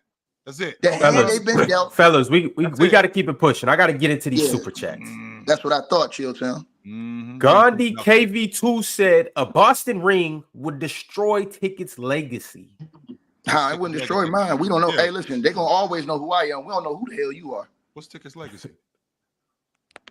Stumping your ass in the ground. Not me. Yeah, we need to know how that will destroy Ticket's legacy. I've plenty of times choked you out. Plenty. Not more than once, more than twice. I've choked you out. Okay, buddy. Okay. Plenty of times they've come over and put your arm up. Okay. Your arm is chill. And I could have had my goon. I could have had my goon slide on you at that graduation, but I told him to fall back. Plenty of times. They was ready to slide on you too. MP13 said Ticket got 25 TVs and didn't watch the drive and kick drill that the Celtics were doing for the entire second half of the game, or for the entire second game, and call that defense because they're missing wide open threes. Take off those shades. I mean, bro, a lot of players in the league miss wide open threes, but the Boston Celtics have a lot of streaks like that where they miss shots. They get hot and they get cold. So, yeah. While they're getting hot and cold, they're still the best 3-point shooting team in the league, though. So it just doesn't matter. Hey, that's cool, Dion. They're going to hit shots again. So I mean, like I said, bro, Boston Celtics, they're getting everything, pretty easy. The Dallas Mavericks defense is very bad, man. I mean, even the big man right now is not doing a good job. Their rotations are slow. You know what I'm saying? They're letting people drive right past them. What's called it? Kyrie and Luka looks demotivated on the defensive end. Luka's injured, so I kind of understand, but he's a horrible defender anyways, but he just looks even more slower now. So it looks bad for the Dallas Mavericks. Ron, I feel like just letting these boys come in here and just lie, man. That shit's sad. I'm not. I mean, didn't the whole chat agree? I mean, I'm pretty sure you put a poll up that says Dallas Mavericks defense, is it bad or good? I mean, pretty sure they said it's bad. So, I mean, they're bad.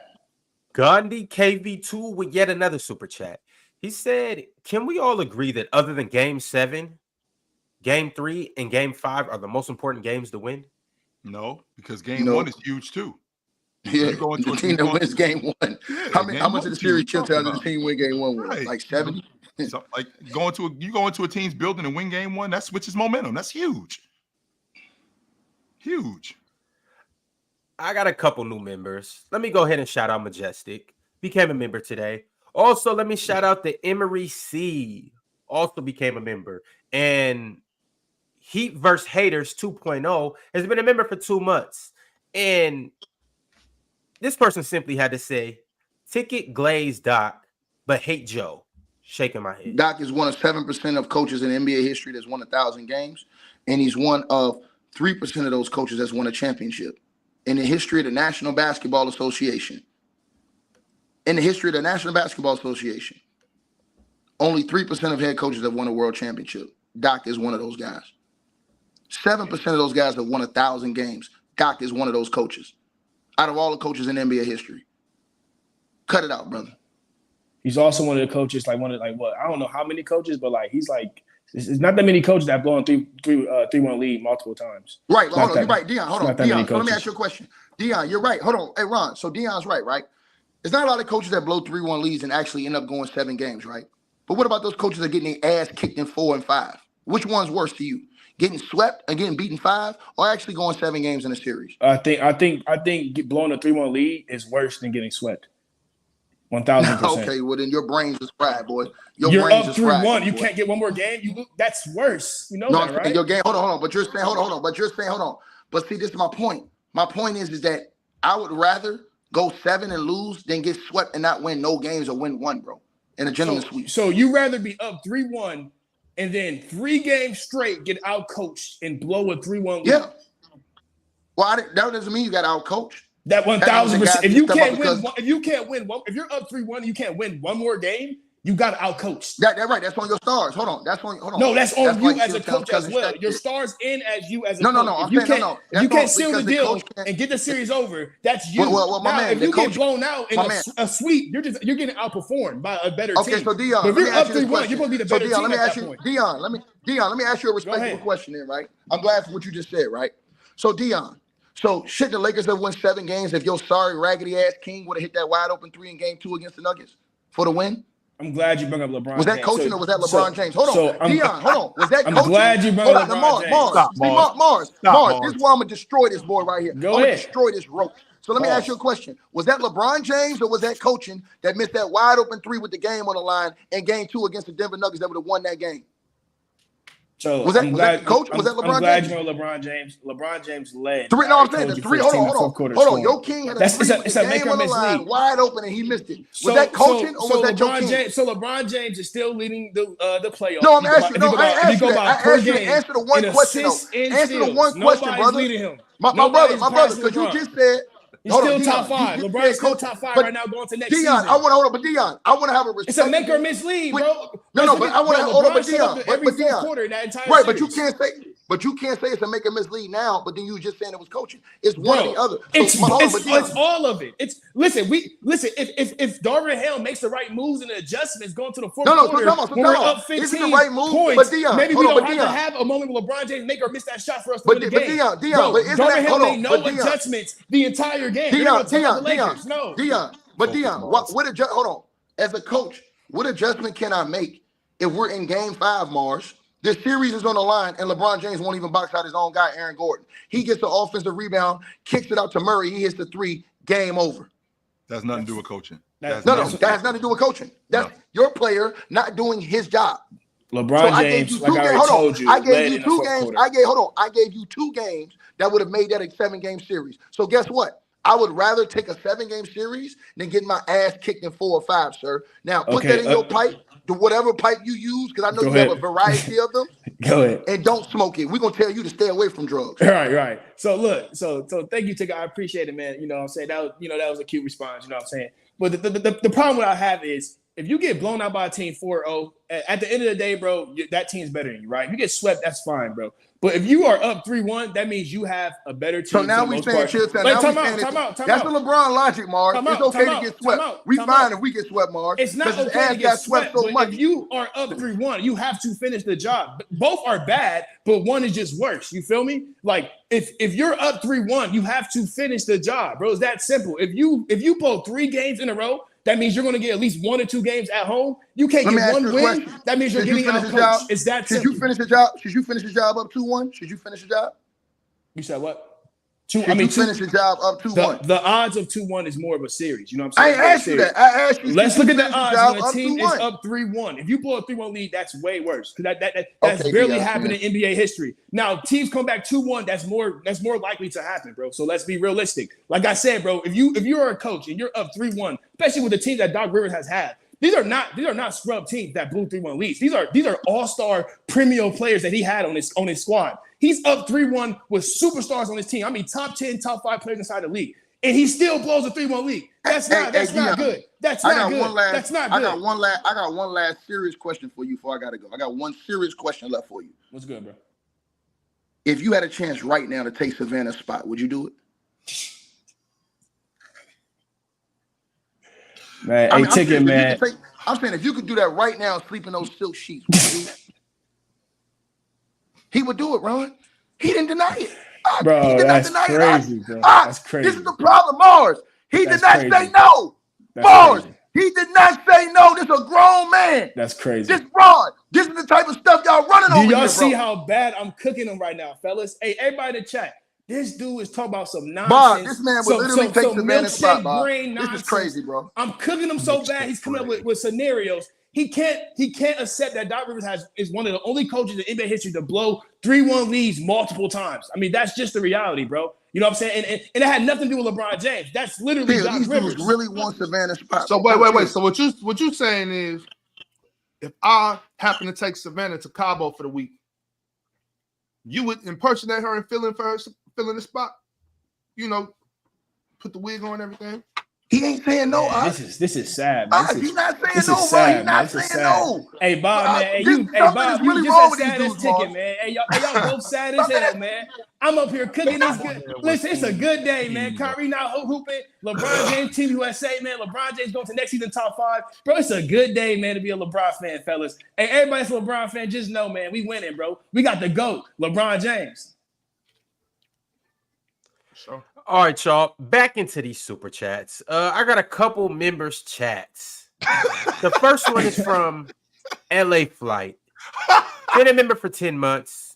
And LA Flight simply just said, Mars is tired of this. You having the time of your life this morning, Mars? No, Mars in the back of the class. He's the one in the back of the class with spitballs. That's Mars. No, that's Mars. I'm sorry, Mars, if we aren't intriguing enough for you. I apologize. I'm gonna be honest. That's Mars tactic. Some of us need extra help in algebra.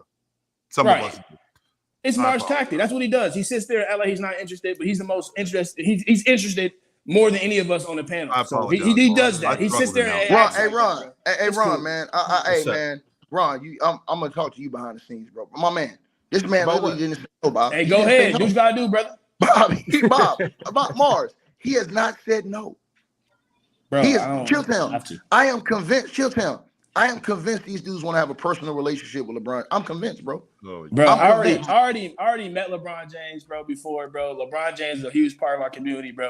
You know what I'm saying, bro? I have no shade to LeBron James. You know what I'm saying, bro? Yeah, bro. He's our GOAT, bro. So, and whatever you have to say, bro, you know what I'm saying? Because you're uncomfortable. You're a Jordan fan. You know LeBron's better. You know what I'm saying? You always hated LeBron James since you've been on this panel. Since you started your career, you always hated on LeBron James. But like I said, bro, at the end of the day, bro, we have the best player to ever exist. So, I mean, you can continue to be mad if you want to, bro.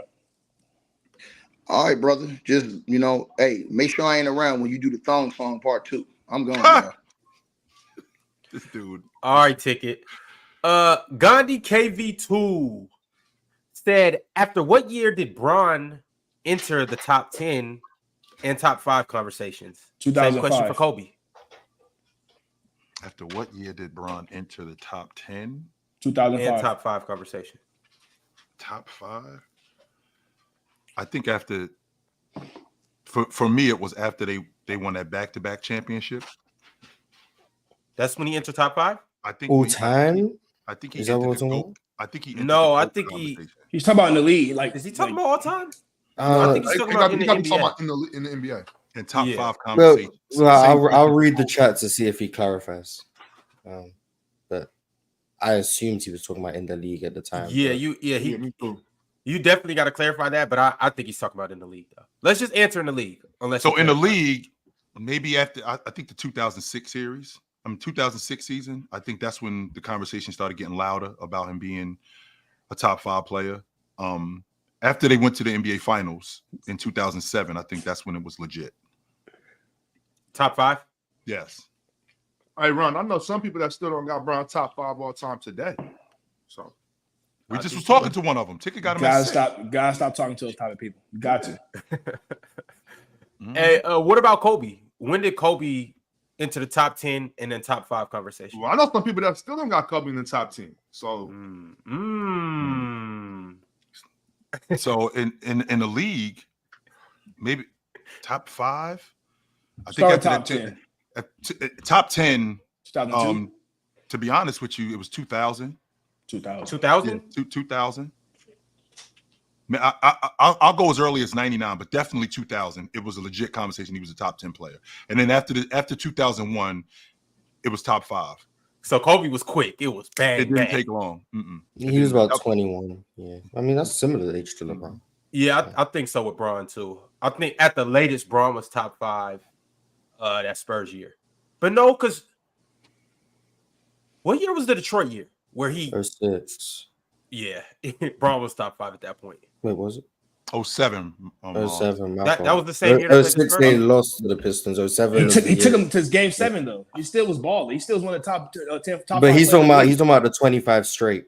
Yeah. Oh, 25 straight. Yeah, 2007. But yeah, if you go look at that yeah. series the year before, he still was balling. I mean, he took him to 7 games, and they still had. Didn't they still have? They had both of the Wallace brothers on that squad. So he actually was playing against one of the best defensive teams during that time period. You know, and for him being that young, you know, he was 21. That's ridiculous. Bino has been a member for 11 months, and he said, Ron, respectfully, you are the worst host to have ever graced the microphone. Garbage. Stop being so scary when bare-ass TV is around. Garbage. Trash. Get Ron off the mic. Trash. Garbage. Thank you, Bino. I appreciate your flowers, brother. Garbage. Straight Bob trash. Wick said, Happy Pride Month, Dion. Oh, boy.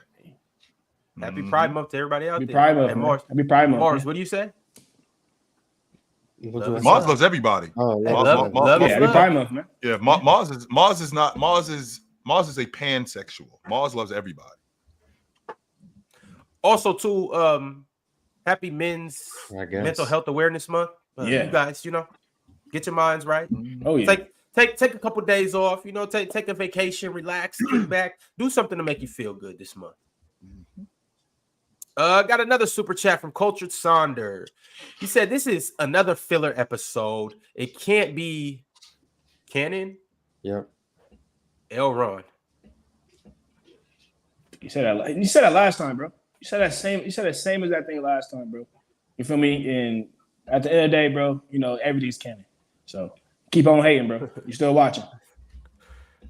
MP13 with another super chat. He said, I didn't know ESPN live streamed on YouTube. Still talking about LeBron. Can we move on, man? It's so tiresome. What is this shit? That's what you do when you talk about the GOAT, man. Hey, part of the league.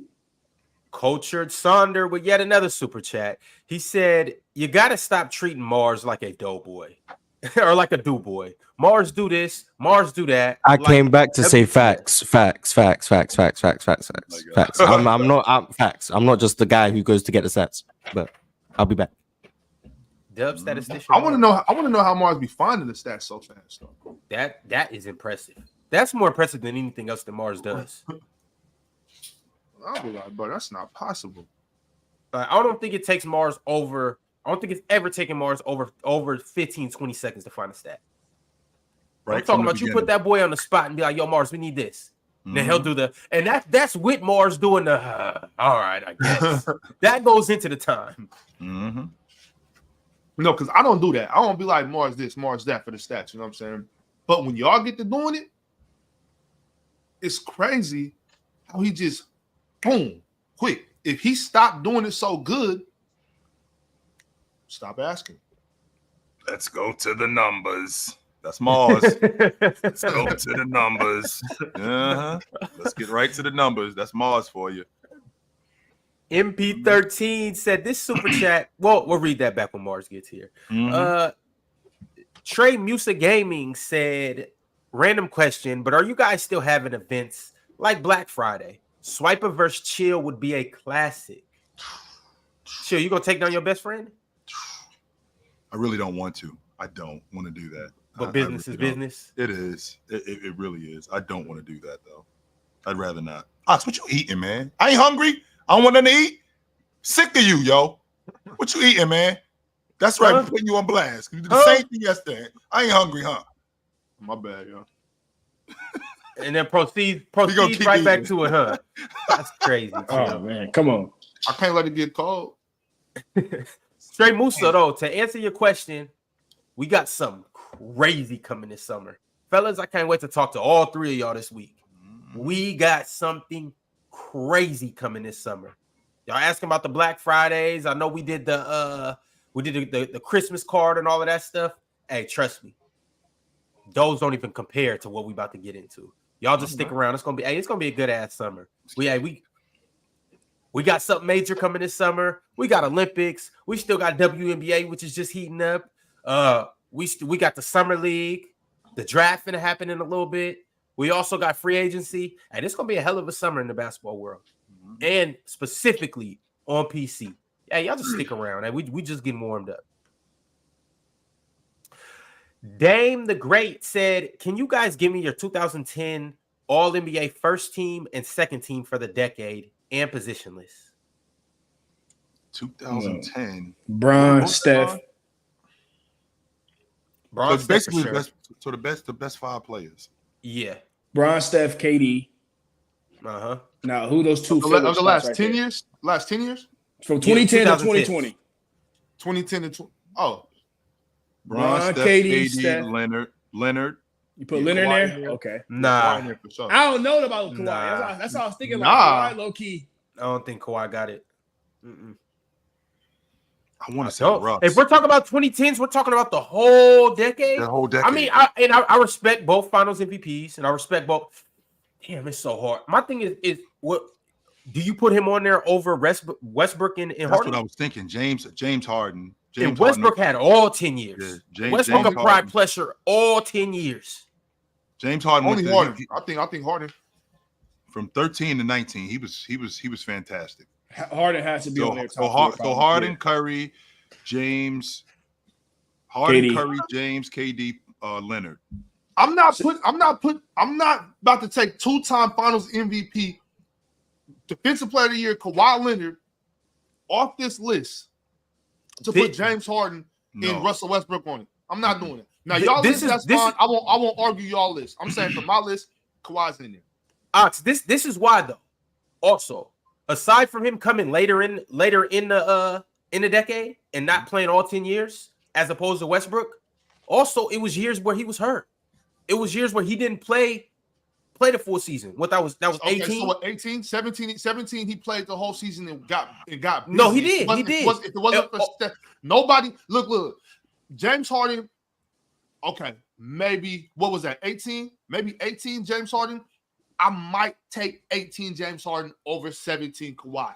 I might, but I'm not going to because of the defensive pressure Kawhi was putting on that year too. Yeah. Matter of fact, damn all that. I'm taking none of them had a year like 17 Kawhi. None of them had a playoff run like 19 Kawhi. None of them.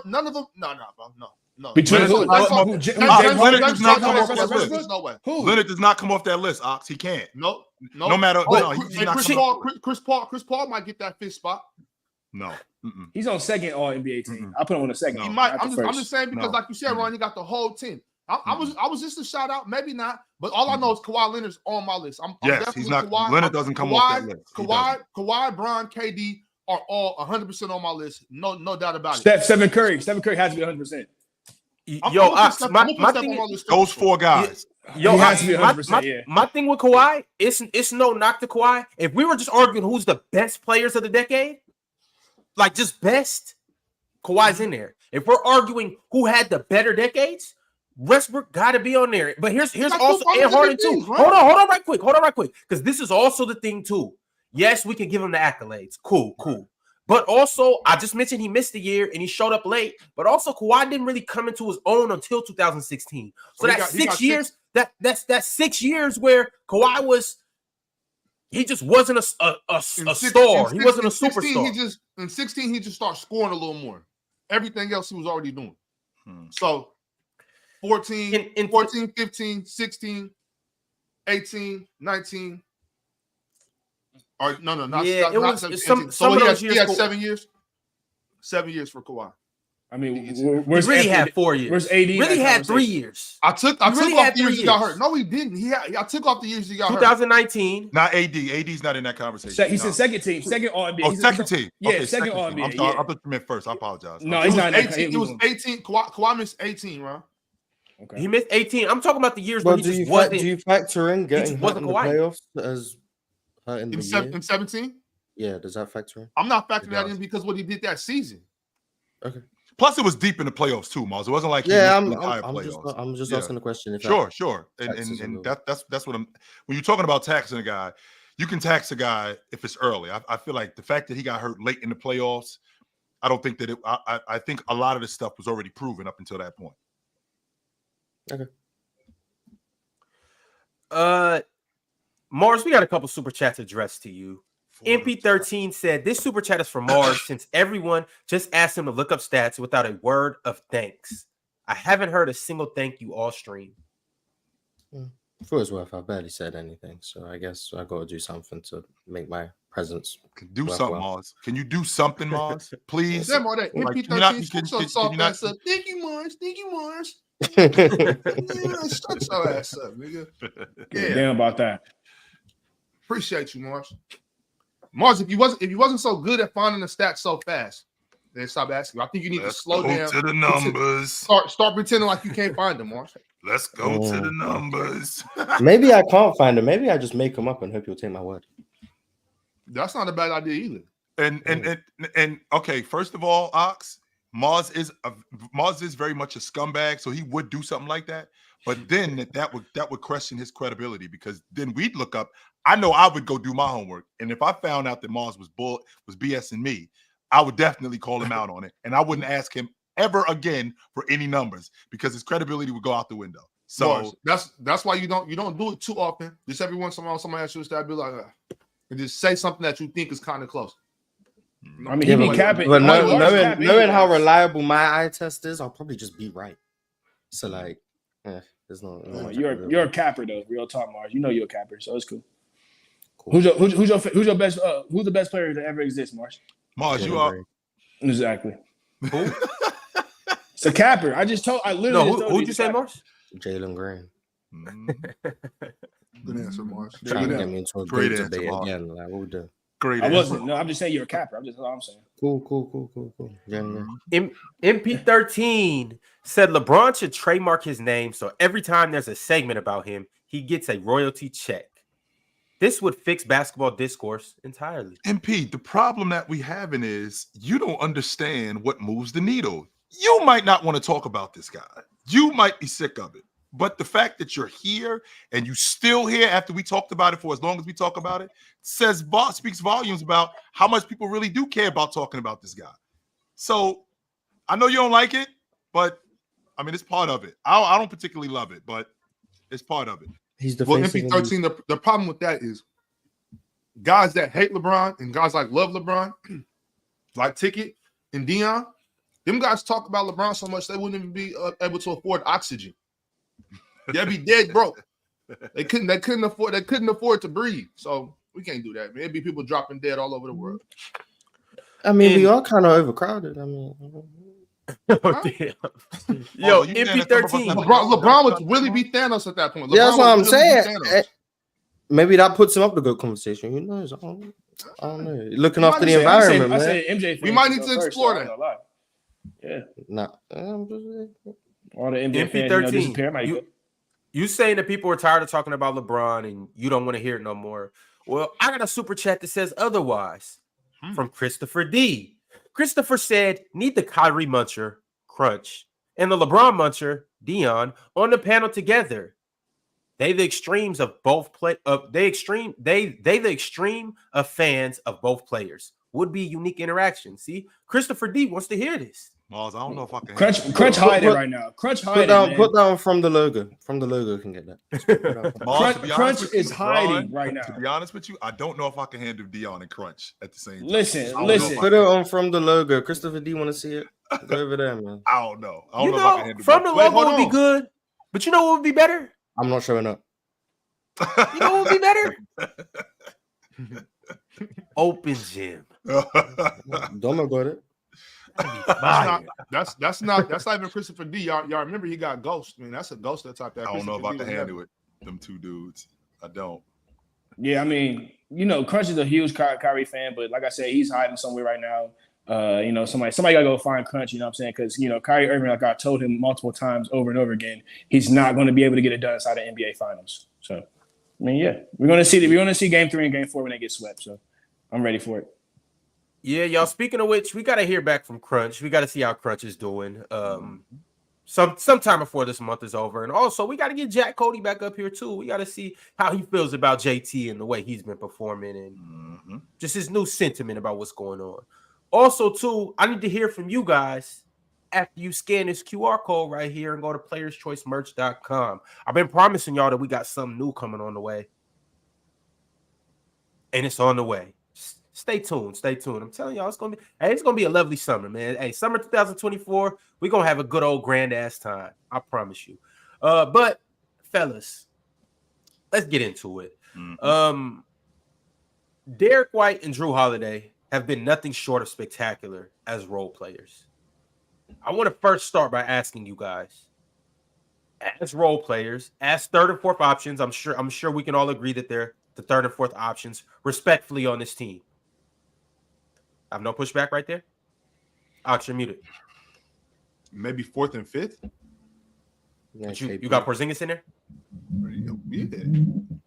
You think it depends on the night, actually. So it depends on the night. As a scoring option, I think that's logical. Yeah, I mean, if that's what third or fourth option means. Yeah, then fourth or fifth.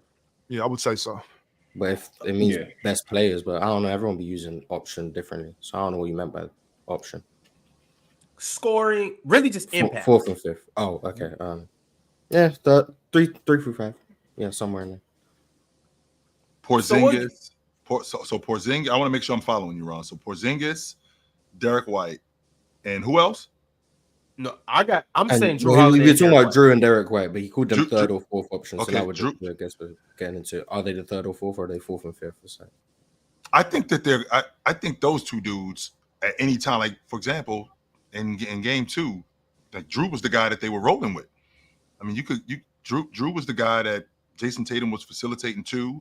He was the guy that they were getting involved in the offense. So he's one of them guys that he could be on any night. He could be the number 2 guy. He could also be the number 5 guy because he could just basically step back and just play defense. Derrick White could also be that. So as guys that are with that type of role that can just fill in any slot on any given night, would you call them elite in the pantheon of the NBA? Would you say that they're elite at doing that? I'm a huge fan. Yes, I'm a huge fan of utility guys. Utility guys are necessary. Them the dudes that they're the difference between us winning and losing series. Don't get me wrong. The best player separates himself, but the utility guys are the difference because they do the other stuff that everybody else can't do. So a guy like we can't keep trading buckets with Kyrie Irving. We can't do that. We got to get somebody to slow him down. We got to get stops at some point. So that's what guys like Derrick White do. You need a big rebound. You need a stop. You need a big time pass or something like that. That's what those guys do. So on any given night, they can give you that. Those dudes are the difference in winning and losing NBA championships. We're on this because these two have been huge for the Celtics. And so I gotta compare them to other third and fourth options. And obviously, it can sway. Obviously, how you said on any given night, Porzingis can be the second option or the third option or the fourth option, yada, yada, yada. But we're going to go with guys who primarily we could say they're the third or fourth option. I got some current duos. I got some dudes from the recent past. And then I got some guys from the 80s and 90s. I'm going to put this duo out there. Duos, so they're on the same team? So like it will be like a duo of third and fourth options from the same team? Oh, okay. And I need you guys to tell me, are they more impactful? Not necessarily better, but more impactful to the team and winning overall. Yep.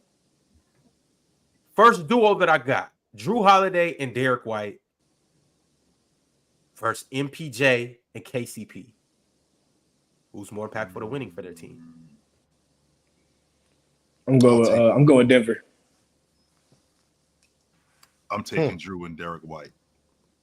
I feel like Jrue, KCP and MPJ is one of those guys, if he ain't hitting shots, he's pretty useless. There's really not much else he does outside of hitting shots. He'll rebound a little bit, but I don't think he impacts the game as much. Like Jrue Holiday, Derrick White, those dudes do. I feel like they do way more as a duo. I would take Derrick White and Jrue Holiday over those two guys. Now, when it comes down to actual, three-point shooting and, catching fire, MP and then Jrue Holiday are way more scary as a duo because if those two guys get it going, literally the game's over. If KP hit three-point shots and then if the other guy hits 3-point shots, it's pretty much over. They are one of the biggest torch three-point shooters inside the league right now. You know what I'm saying? So I feel like with them having that good offensive mindset, I think they're more of a scarier duo, to be real with you. It's basically offense versus defense when it comes to those two people. I'll take Jrue and Derrick White. Yeah, I'll probably take them. Less up and down. Less schemable, I guess. Like MPJ, you can take him out of situations because whether that's ball denial, because you can't put the ball on the floor, he doesn't offer that. Not a playmaker. Similar thing with KCP. I mean, if KCP's defense is great, but he's not Jrue or Derrick White, so he falls behind in that department. And then offensively, I don't think he offers as much versatility as those two offer. So I think they just lag behind and they have to try and make up for it with shot making. I don't think that's enough for me to say they're more impactful. So I'll go Jrue Derrick White. Big Ox? Jrue and Derrick, for sure. Clean sweep. All right, no. No, I had Dallas. Oh, never mind. No. Oh, yeah, but okay. Just because of the 3-point shooting, bro. Just because of how, like you said, impactful they can be. But Dion, we've seen Jrue Holiday be able to we know why it was said, Joe. We could just okay. We know why it was said. Listen, the fact is, bro, before, you know what I'm saying, that Boston Celtics was up 2-0, or before even this series, you know what I'm saying, this would have been a greater conversation. You guys are stuck inside of the moment. We've seen MP actually be the difference maker in the entire series. We've never seen Derrick White play as good as MP from the 3-point line, or just shooting in general. I mean, this is a guy that can give you 20+, bro, and change the entire series. So can KC. We understand what I said. We could just move on. All right.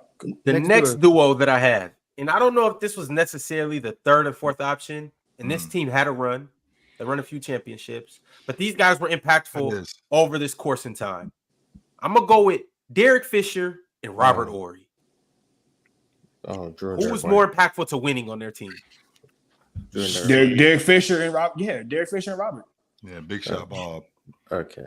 Yeah. Derek has one. He has one of the other than LeBron James. He like second on the most playoff wins inside the playoffs, something like that. Derek Fisher is right up there. He's one of the most impactful players to ever exist.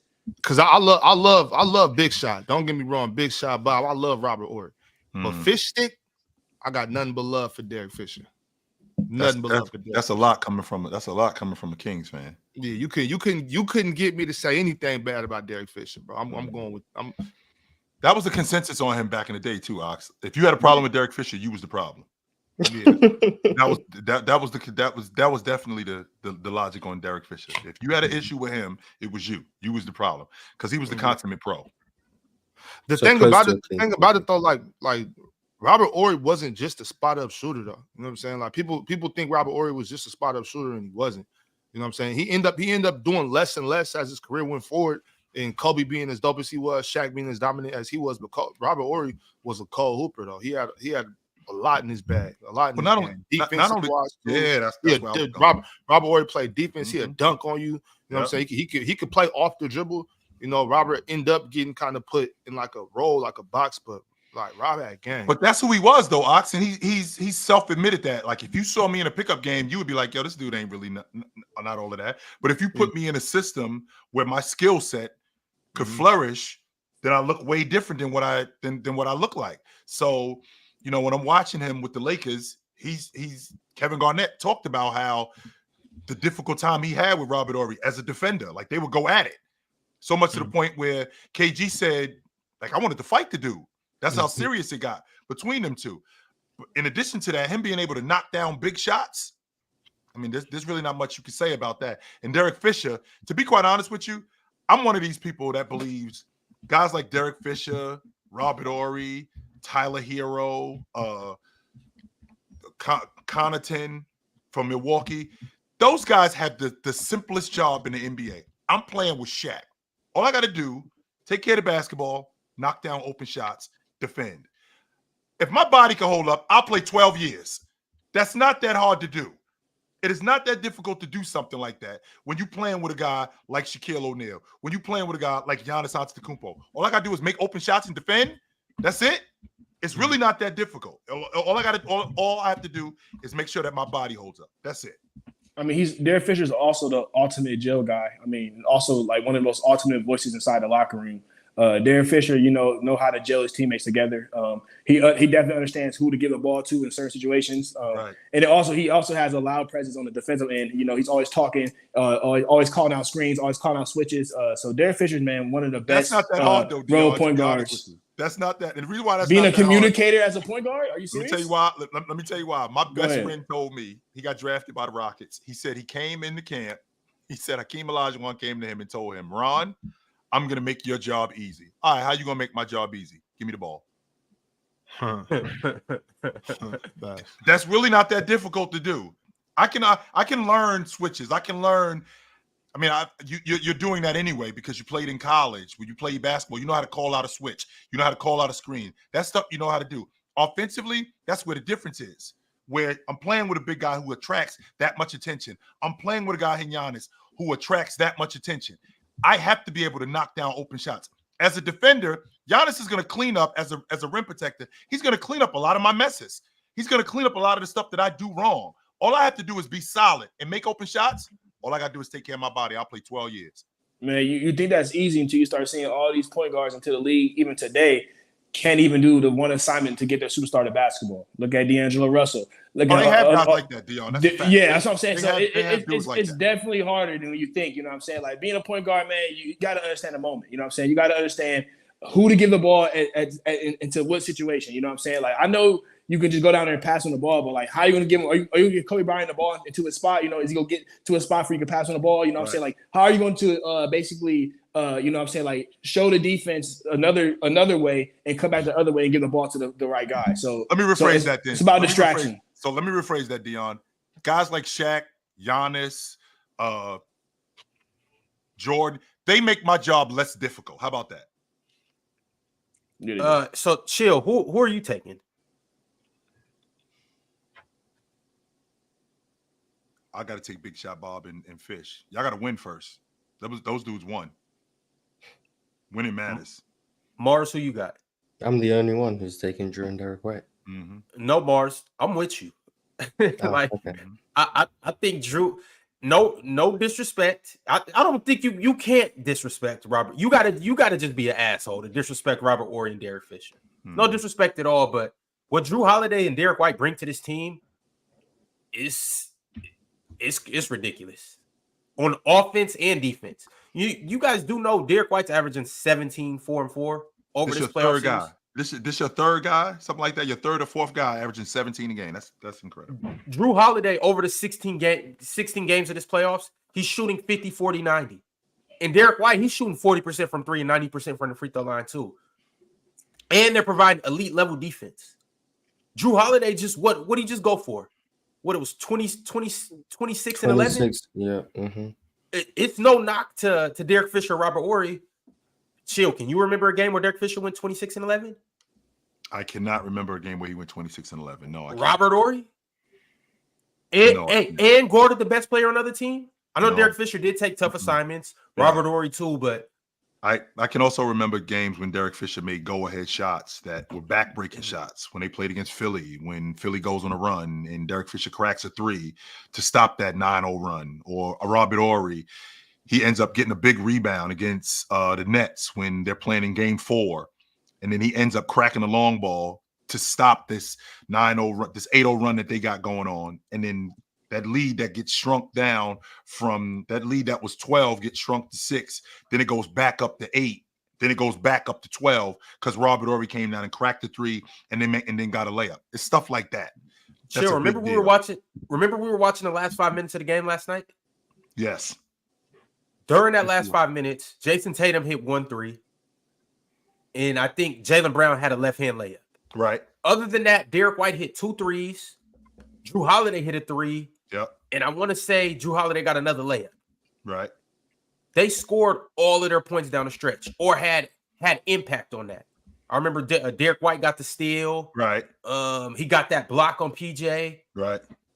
And I won't argue that, Ron. They do the same thing. Sure, I won't argue that. Nah, but consistency matters too. Like both Jrue and as a duo. We're not talking about Jrue specifically, but as a duo, they haven't won yet.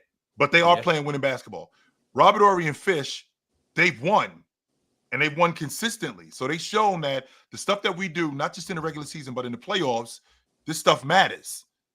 And it leads to winning. So until I see them finish the job, I gotta go with Fish and Big Shot Bob. And I hear what you're saying right now, too. So next week, you're going to go with Jrue and Derrick White? No. Oh, okay. I was just you said until they win, so I don't know if you meant win one. Until they win, I feel like it's more of a conversation, Mars. Okay. Right. Okay. Well, you know, I like Jrue a lot. I like this duo too. I'm not gonna go talk about just game 2, right? In a comparison to a whole, you know, what we saw of Fish and Horry, and then we haven't seen too much of these two, right? Like Chill just said.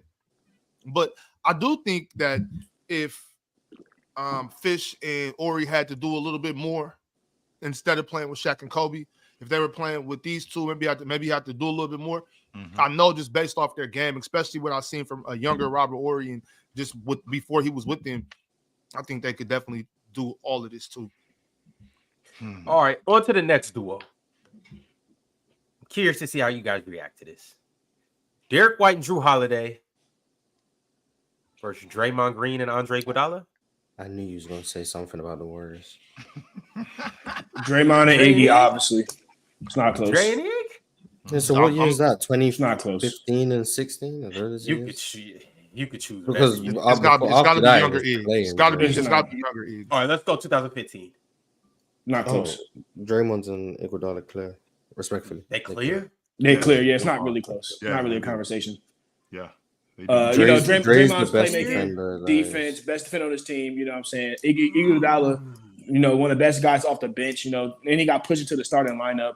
Was literally the difference maker inside of that entire finals. I mean, Derrick White's playing great, but he's not really the difference maker. I mean, you can say Jrue Holiday the difference maker. I'll give you that. But Draymond Green and Iggy are both difference makers inside the entire series. You know what I'm saying? Iguodala defense on LeBron James.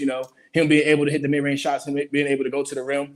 And Draymond, man, his impact on basically offense and defense, being able to get Curry involved, being able to basically run a 5-man lineup of him being able to talk on defense, that really sets his players up and motivates players, to win. So I think those two guys are huge for the Warriors, especially in 2015. Give me Iguodala. Baby, the universe on the line. This is the first one I got Jrue and Derrick White losing. This is the first one. That's the first one? Okay. Give me Iguodala. All right, next one. Ron, I damn near would have took Andre Iguodala and Sean Livingston. That's what it was going to be initially. Shit. All right. Yeah. Iggy too nice. All right, moving along. We went from one dynasty to another dynasty, and we're going to go to one more dynasty in Chicago. Dennis Rodman and Tony Kukoc. I thought you was going to say Tony. Nah. Well, that's first and second option. Right. Okay. Yeah, Dennis and Tony. Yeah, for sure. You taking Dennis and Tony? Yeah, Dennis, another basically top defender in the league, leading the league in rebounds. I don't see Jrue Holiday or Derrick White really leading a category in the entire NBA. You know what I'm saying? Like they're doing great, they're playing great, but I mean 20 points a night for for White, that's not really leading the league or anything, you know what I'm saying? But actually Rodman actually led the league in rebounding, you know what I'm saying? So that right there is insanely impactful. And then Tony, one of the best 3-point shooters, can spread the floor, you know what I'm saying? He's a stretch forward, one of the first stretch forwards we ever really seen inside the NBA. You know what I'm saying? And basically being he's like the fourth leading scorer for the Bulls during that time period. So, you know what I'm saying? He was huge for the Bulls as well. So, I mean, I'm going with those two guys, my personal take. Jill, Mars, Ox.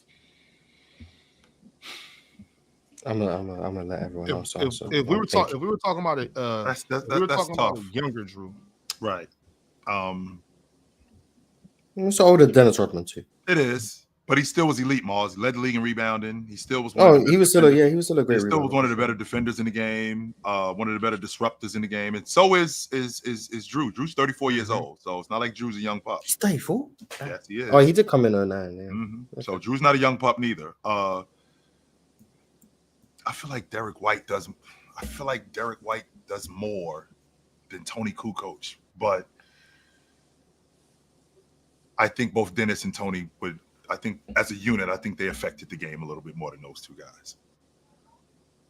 Don't forget, Chicago couldn't win without Dennis. You know what I'm saying? Literally, they lost Horace Grant. When they lost Horace Grant. I just think there was a major fall off from Dennis after the 96 season. So I guess, I don't know. 96, I'll probably go. Well, he went from being a first-team All-League defender to a good defender. And in the process of being a good defender, he still was an elite rebounder, but he wasn't the defender that he was the year before or what he was in San Antonio and Detroit. He still was a damn good defender, though. Yeah, not like 96. If you said 96, Kukoc and Dennis, like if that's what I'm thinking versus Jrue and Derrick White, I'll probably go Dennis and Kukoc. But the whole tenure, the 3 years, when Dennis started declining, I think Jrue and Derrick White are better. But we've only seen one year of Jrue and Derrick White. So I'll go 1 year versus 1 year, and I'll pick Dennis Rodman and Kukoc. Not mad at it. Big Ox, who'd you take? I took Dennis and Kukoc. So Okay. first week. Good work. Yeah. All right. We're going to 2019, but I need you guys to let me know who was the Toronto Raptors' third option. Pascal Siakam. It was Pascal? Yes. Mm-hmm. Okay. So we got Pascal. He might be the Marc second. Gasol. Well, see, that's what I'm trying to figure out. Is it Kyle Lowry? It was Lowry. Wait, You lose scoring option or better player? Just Because Dennis Rodman's not a scoring option, so I guess it's just better players, right? yeah. Kyle Lowry was better than Pascal. In my Okay. humble opinion. Could you think because of the believe that, playmaking? Mark. Would you give it the edge in the playmaking? What you think? Playmaking, leadership, defense, 3-point shooting. I think Siakam had a lot Playmaker's the of big biggest deal. games during that time period. He had a lot of big games, and then also he was important on their defense and offense. You know what I'm saying? Like, I think Siakam low-key was the second guy during that time period. In my own opinion. But I mean, Kyle Lowry's obviously the leader. Like he's gonna take leadership for the team and all that good stuff. But if you're just talking about just player, I got Siakam. all right. So let's say it's Pascal and Marc Gasol. Mm-hmm. Who are you guys taking? Holiday or White or Pascal and Marc? Mark wasn't the defender that he used to be in 2019, and Pascal was a Chill. pop. He was still a hell of a defender. No, he was still a damn good defender. But he anchored that defense for real. Was it because of him or they had a damn good defense that year? No, It's they a did. team thing, but he's a big part of it. Yeah. So, But here's the thing, Mars. I'm thinking about like Ibaka was on that crew too. So they had a damn good defense with Leonard, with Ibaka. So it wasn't like, Mark, don't get me wrong, Marc Gasol was still a damn good defender. But I think winning matters. I do. And even though Siakam was a pup, I think Siakam was in year 2? Something like that? Maybe. Mm-hmm. I want to say year 19? 2 or year 3. He came in year 2. 17. Yeah, year 2, I think. From New Mexico State. I don't know if I could. I know winning matters and it goes against. Now we got to ask the question: could Jrue and Derrick White take? No, that doesn't work. No, Mars, that doesn't work, Big Ox. Because if I take Gasol off that unit, Yeah, you can't take off that big. I mean, no, I can't do that. No, that Yeah. doesn't work. And the question is, who's just more impactful to their teams overall? Who do you think brings more value to the table? Jesus Christ. This is tough. Yeah, this is probably the toughest. These one. questions are so hard to think of the answer when you got like a minute to think. Yes, this is because that's so. Because Ron, when you're thinking about what Boston does, right? What Boston does, they're long ball shooting. They got 8 guys who I think they made over 100 threes this year. You can't take them 2 dudes off the crew, and they still rolling. But the same logic goes with the Toronto Raptors. To your point, Gasol is the anchor of that defense. They don't slow down Gasol. I mean, they don't slow down Giannis without Gasol and Pascal Siakam. Those 2 guys, they don't slow them down without them. I'm going Jrue and Derrick White. I don't have a reason. I don't know. I'm going Jrue and Derrick White. That's what I'm going with. I'm gonna take Gasol in the pup. Two big men. I feel like big men impact the game a little bit more than guards. So that's what I'm saying. Yeah, so like Marc Gasol and like I said, Marc Gasol had a good series against Joel Embiid. Like, what I'm saying, like he did a really good job on him. So, like with that, and then Siakam, like I said, being like the second leading scorer for the team, showing up every night, being that mismatch, that really basically opened up the entire what's called Raptors game. Is Siakam, and Marc Gasol being able to open the floor up for Kawhi and others. You know what I'm saying? So that definitely goes to the impact between those 2 players. I'll probably have to go with Marc Gasol and Siakam for sure. Which way you going, Ox? But I can't. I'm trying to figure out a way to give somebody an edge. I can't figure it out. So I'm gonna just go off what team needed their player the most. I believe in Kawhi Leonard more than I believe in Derek, but I believe in Jayson and Jaylen. So I'm gonna go with Derek and Jrue because I think that they're needed a little bit more. The Raptors is one of like the best teams. Like they're not gonna be like the construction of talent, like not the Warriors or anything, but like teams, coach, players, roles, like a really good team. So Bob, you basically going off the superstars. You're going based off like basically the superstars. Like if Kawhi doesn't perform, you know what I'm saying? Like they're going to still lose. But if Jaylen Brown and Jayson Tatum doesn't perform, the Celtics can still win with their role players. That's basically what you're trying to base it off of, or what are you trying to say? Nah, I looked at it that way. I'm just trying to find the edge somewhere, just so I can answer the question. Okay.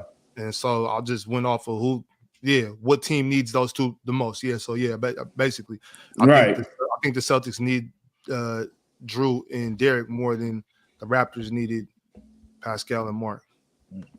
I think both teams does nothing without them. But so nothing. Yeah, it's really like who's a tougher first round exit. Oh my god, yeah. That's. I think Kawhi could take them to 7 against somebody. Where Jaylen and Jayson will probably be out in 6. And Pascal off that floor, you take the spine out of them. Yeah, and you know what's crazy about this whole thing? What has kind of got me to thinking? The first and the second options are very important. Obviously, you need a star player, you need a co-star, and all of that. But 3 and 4, if you get guys like the guys that we've mentioned so far, it damn near makes your team unbeatable. It makes your team superior. When you have 3rd and 4th guys like Pascal and Marc Gasol, when you have 3rd and 4th guys like MPJ and KCP, Derek Fisher, Robert Horry, Draymond Iguodala, that's really what pushes your team into, an elite tier. And Ron, don't forget too, and a lot of people don't talk about this, Kawhi Leonard shut down Giannis. No, he didn't. No, he did not. Giannis was going after Leonard. When they built that wall, that's what slowed him down. It wasn't Leonard. Leonard was pretty banged up in that series. Even though he was playing like 35, 40 minutes, he still was banged up in that series. And the fact that those guys had his back. Chill. Come on, man.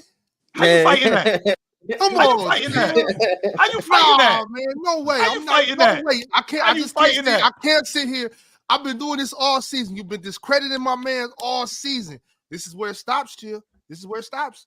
We're not gonna act like Kawhi ain't walk Giannis down. Like, wait a minute. Wait. Toronto walked down the Bucks, but I mean, okay, Toronto walked down the Bucks, but Kawhi, they built a wall. But Kawhi is the beam. He was the door. Kawhi is the load bearing wall, the load bearing pillar in this wall. He was. Yeah, for sure. I'd say that was Marc Gasol, but that helps the Jrue Derrick White. That's what I was thinking, Ron. That's what I was thinking. I thought it was Gasol. And Ron, Ron, I want to make sure that I don't want to sound like I'm discrediting Leonard, but it definitely sounded like that. I'm sorry. A whole lot. I'm sorry if it sounds like I'm discrediting Leonard, but if you look at that front line when they came in with Ibaka, when they came in with Gasol, when Pascal Siakam was on the glass, and Giannis wasn't really sure about what he wanted to do. He didn't have that much of a problem getting around Leonard. We're talking about a 6'9", 6'10" guy dealing with a 6'6" guy who was not exactly himself. He was still hobbled in them playoffs. He had a knee problem. But that wall helped him out tremendously.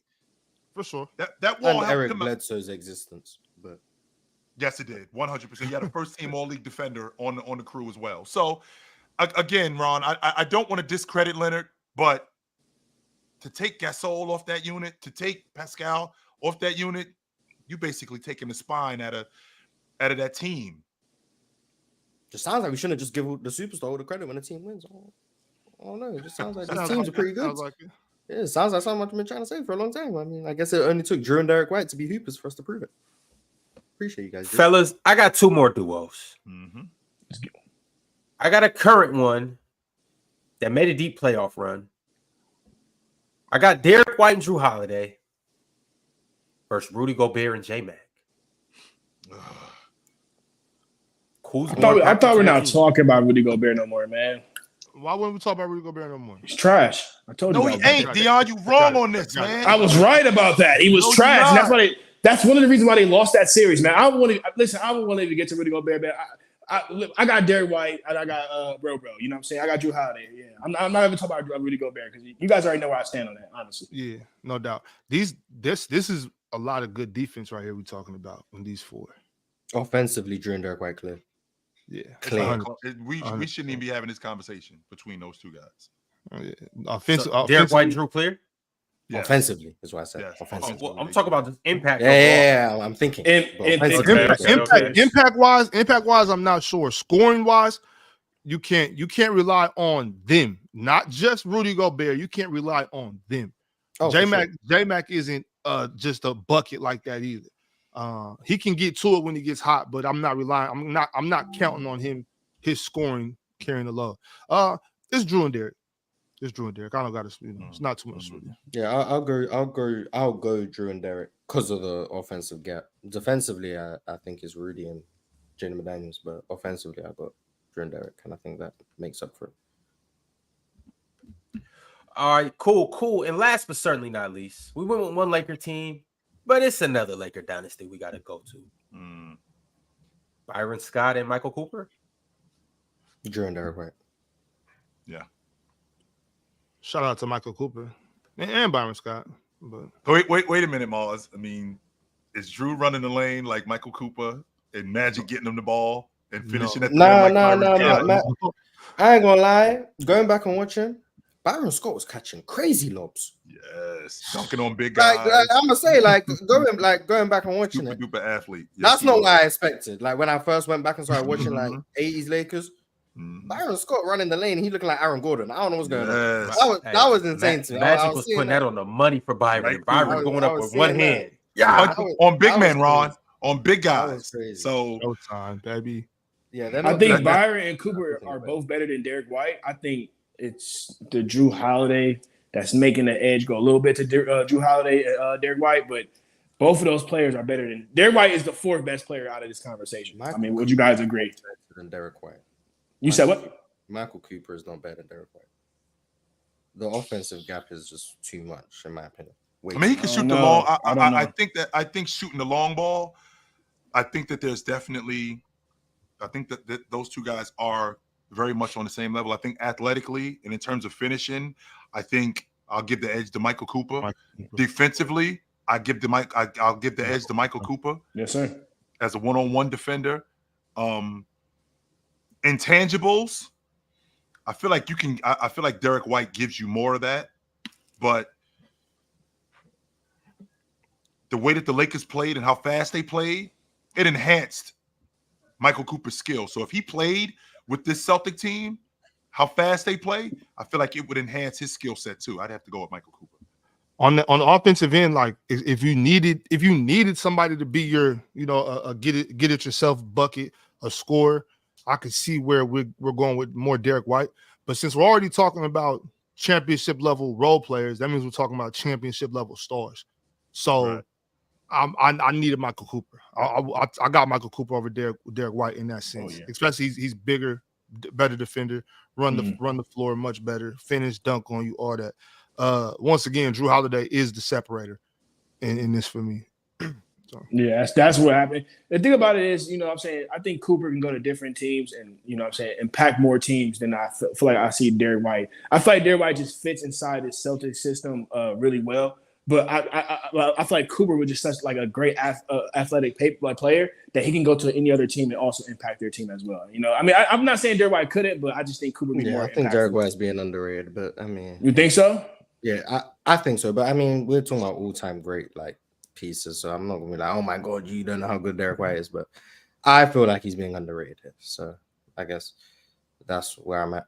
But someone said in the chat, James Worthy. James Worthy was the third option on those teams. So he actually was if I put James Worthy, he really would. Like Kareem was there, so it would. If I would have put James Worthy into this, it wouldn't have been fair. After 86, Mars, he became the second option. Yeah. So if I say James Worthy and Byron Scott, is that a conversation or is it just a wash? Bro, if you just say James Worthy, you see what I'm saying? We're done. So that's why I couldn't say James. We're done. I'm taking James Worthy over Jayson Tatum. Oh boy. Yeah, I'll give you that. That's oh boy. That's not a bad. Hey, shout out to James Worthy, man. Shout out to James Worthy. Right Shout out to James Worthy. Shout out to I'm a James big Worthy. time James Worthy. Yeah, fan. you got to not a understand bad how I feel about James. I love the way I Ox. feel about James Worthy is Ox. Oh, I'm high on James Worthy. I think James Worthy was better than Dominique Wilkins, and I know people think What? No. Now you're going too far. Dominique was in top 3 James MVP Worthy voting was- for like a whole decade, basically. Mars, I've had this conversation with you a bunch of times. What did Doc Rivers say? The difference between James Worthy and Dominique Wilkins was Dominique Wilkins had me and James Worthy had Magic Johnson. That's the difference. I'm saying I'm just saying I'm high on James Worthy. I think if you can say James Worthy's better than Jayson Tatum, and it's that's cool, that's fine. Which I'm not arguing. I'm not saying it's not cool or fine. I think I should be able to say James Worthy's better than Dominique, and it be met with a similar reaction. Whether or not you agree or disagree, that's not up for we don't have to have that conversation. Right. But I don't get how Jayson Tatum is. Oh yeah, that's cool, that's valid. I say Dominique. I don't think it is. Because listen, this is what I don't think I Chill would do. agree with me. Chill didn't agree with me when I said about Jason Tatum. Yeah, I'm not saying like that's what I'm saying. I'm not saying you have to Right. agree, but like I don't know why Dominique was met with like, but Jayson Tatum because was how like, many even if you times didn't was- agree, you was like, let me think about But it. how many times But has Dominique Tatum, was like, no how many way. times I Tatum been a don't- top 3 player in the world? Mars. I don't think Dominique has ever been a top 3 player in the world. Yeah. Ever in life. Wait, what? Dominique threw like I don't think Dominique was in ever a top 3 MVP player. voting for like almost a damn near a decade. Jayson He averaged Tatum like 30 was top. points. Jayson Tatum's come top 3, right? Right. How many That times? doesn't mean, I don't know. It doesn't mean anything to me. Top 3 in MVP means nothing to me. So He wasn't I better just- than Magic let's Johnson. compare- Larry Bird, let's and Michael compare Jordan. just so you know, Dion, Go put Dominique- numbers He up, wasn't better than Magic Johnson, Larry Bird, or Michael Jordan. He wasn't a top 3 player in the world ever. In his life. Certain But that's seasons not a he knock was on playing him. better than Larry Bird. Certain seasons he playing better than Magic. In certain seasons, bro, he was never definitely played playing better better. than Bird. What Never season played was he better. playing better than Look Larry at the Bird, numbers, man. Dion? Let's go look at the numbers, bro. Dion, Please, what season was he No. playing better than Larry Please Bird? go look up the numbers. I'm bro. not- I Answer the respectfully- question, because you obviously already did it. So think- tell me I don't what think year was he watched better than Larry Dominique Wilkins Bird? play basketball. I don't think you watched it. Bro, Wait, Dominique real was quick. Damn it, because he's talking about the numbers. You already know. I'm not gonna go look at it. You just tell me what year, what season was Dominique Wilkins better than Larry Bird? Please, Never. please tell Unless you're me. talking about when Larry Never. Bird had already retired, but then at that point, Hakeem was there. Before In MJ. 89, he played a whole David season. Robinson's there. He's before not a top 3 player in the 1990. world. so. And in 89. Like I said, if you go look at his top 3, MVP voting ranked seasons, bro, he was playing better than all the big names you just Came named. top 3. No, He- he wasn't. But He which came one? top- wasn't, Dion. He Okay, was I never looked better it up. than I looked Magic. up. He Go came ahead. top 3 in MVP once. It was in 1986. He That came was second. it. And that was He came Bird's second. best that's year. not- That was so Larry Bird cleared. 86. If you Just say 86, believe, yeah. if you believe Dominique was better than Magic Johnson in 1986, more power to you.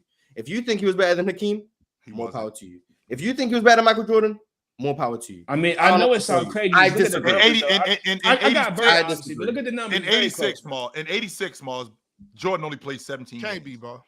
Now, 86? Jordan only played. Yeah, Oh, that that's was the year he the broke his foot. That was the year he broke his foot. split, yeah. Now, if you want to move down the I get line, that, when, okay, I and by get the that. way, I think that was Dominique Wilkins' 4th year. After that, he was never better than Magic. He was never better than Bird.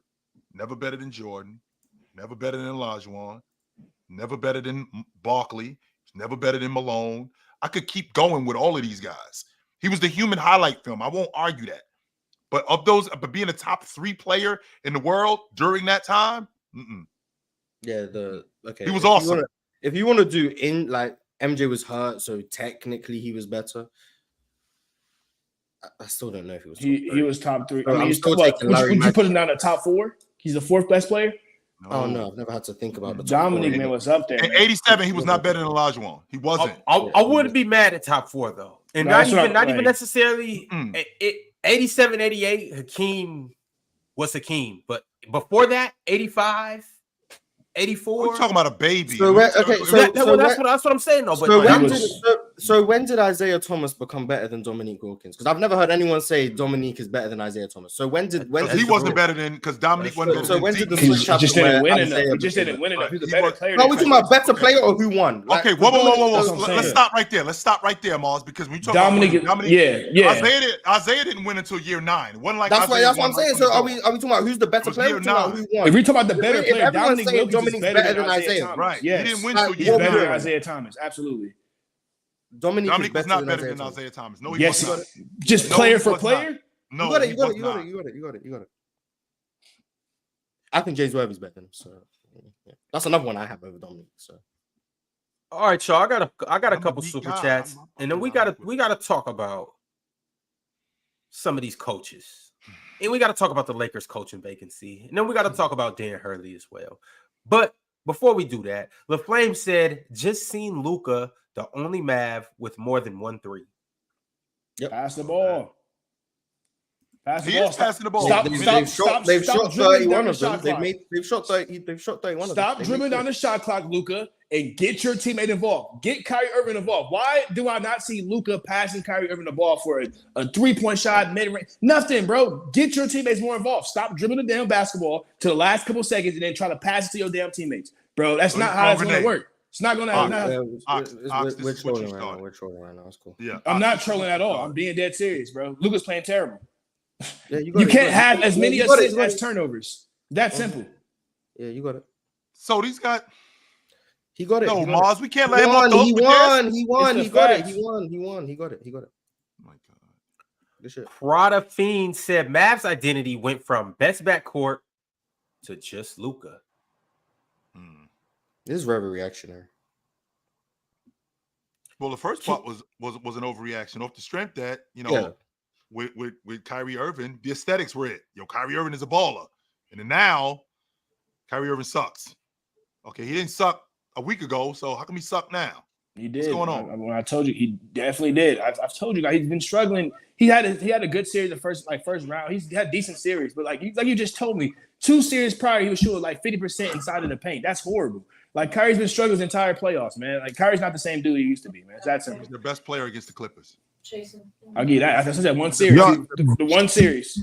Y'all do remember just last week or the week before last, I came up here and I told y'all, did y'all see Stephen A? I think it was Stephen A. put them in the top 5 backcourts of all time. Mm-hmm. Most talented. It don't. No, Man, I don't think that. It said chill. It said best duos of all time. Yeah, he had Bob Best Cousy and duos Sam of all Jones. He time. wasn't going off And most talent. I got pushback on the panel. I don't remember all the faces that was up here, but I got pushback in here. Y'all telling me that's okay. Like it's fine for that to be. If you're talking about from a talent standpoint, okay, yeah. But Kuz and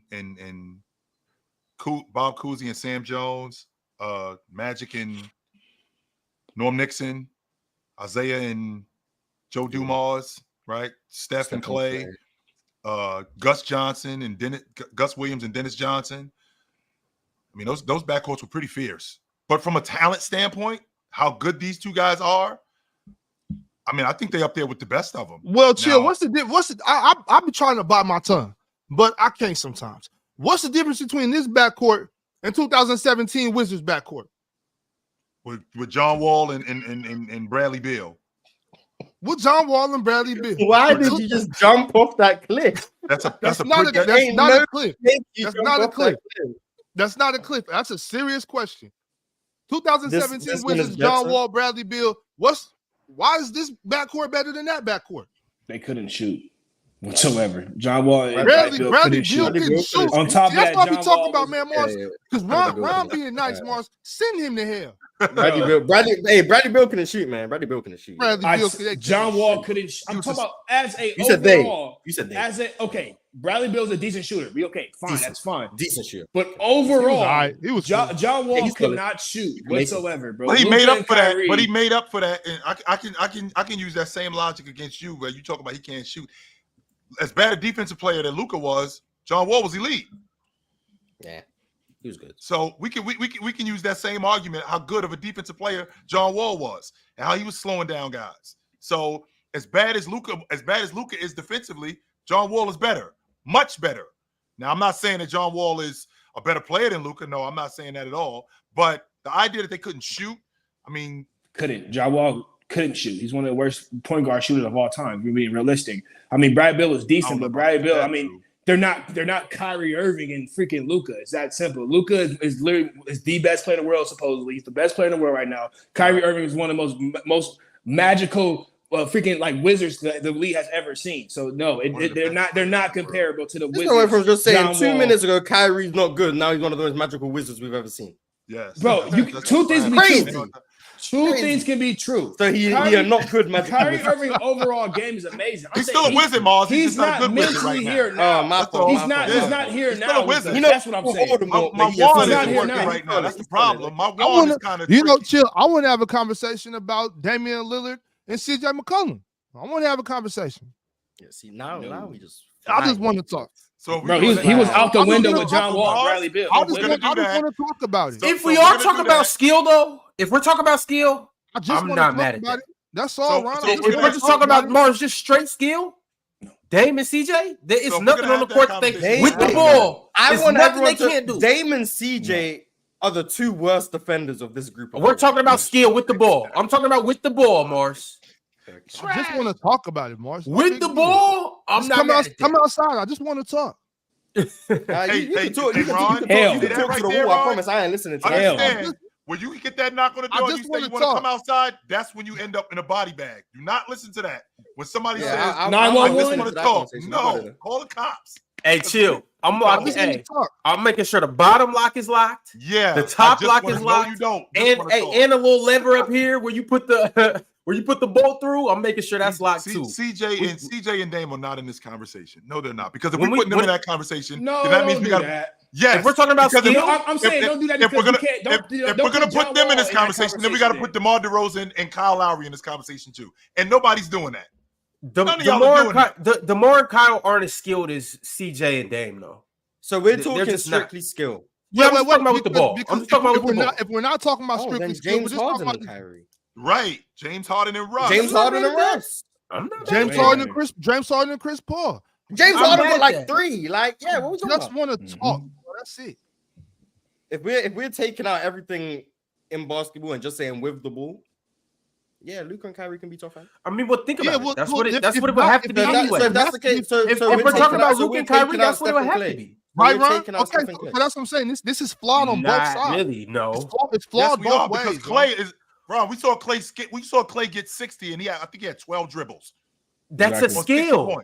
That's skill. His skill to come. That's a skill. His skill to shoot Shooting with the ball. is a skill. Shooting is a skill. Clay, so what about everything else with the ball? Clay is a top 3 shooter of all time. Yes, because they're the best top 5 shooters. Shoots the ball so good he don't have to dribble. Doesn't have to dribble. How do we get that though? Hey, to me, that is a clearing skill. Okay, can we talk about Ray Allen? That is a landslide skill. Yes, Ron, you're absolutely right. So Kyrie and Luka can shoot, can dribble, can pass, all with the ball. But because Clay can shoot so good, that's enough. Yes. But also too, during this time, at this time, Clay could put the ball on the floor. It was just that night. He didn't have to. So you guys are going to see. So time out. No. In 2016, Clay couldn't put the ball on the floor. Clay wasn't giving you one dribble pull up. Primarily, he wasn't giving you straight line drives. One dribble. At that time, Clay was getting to the rack. Clay put the ball on the floor compared to who? I'm just talking about in general. I'm not comparing it to nobody. Okay, yes, we could get straight line drives from Clay. We could get that. We're talking skill, and you're giving me straight line drive. Two dribbles, Mars to the rim. That's it. That's okay. But we're talking skill. That's cool. If we was talking about players' impact on the game, cool. You made it about skill with the ball. Yes. And now we're going straight line. Yes. That's it. One dribble pull Clay is Clay out of everybody we mentioned, Clay's the best shooter. Sure. Okay. Shooting is a skill. But look. Catching is with the ball too. By the way, catching and shooting is with the ball. We're saying shooting and pulling up off the dribble. One dribble pull ups, step back threes. He's the best of the. He's the best. I'm not saying he's the best. I'm not saying he's the best. But who's the best? Shooting off the dribble. I'll maybe give you Kyrie. Out of everybody else, Dame too. But look though. Regardless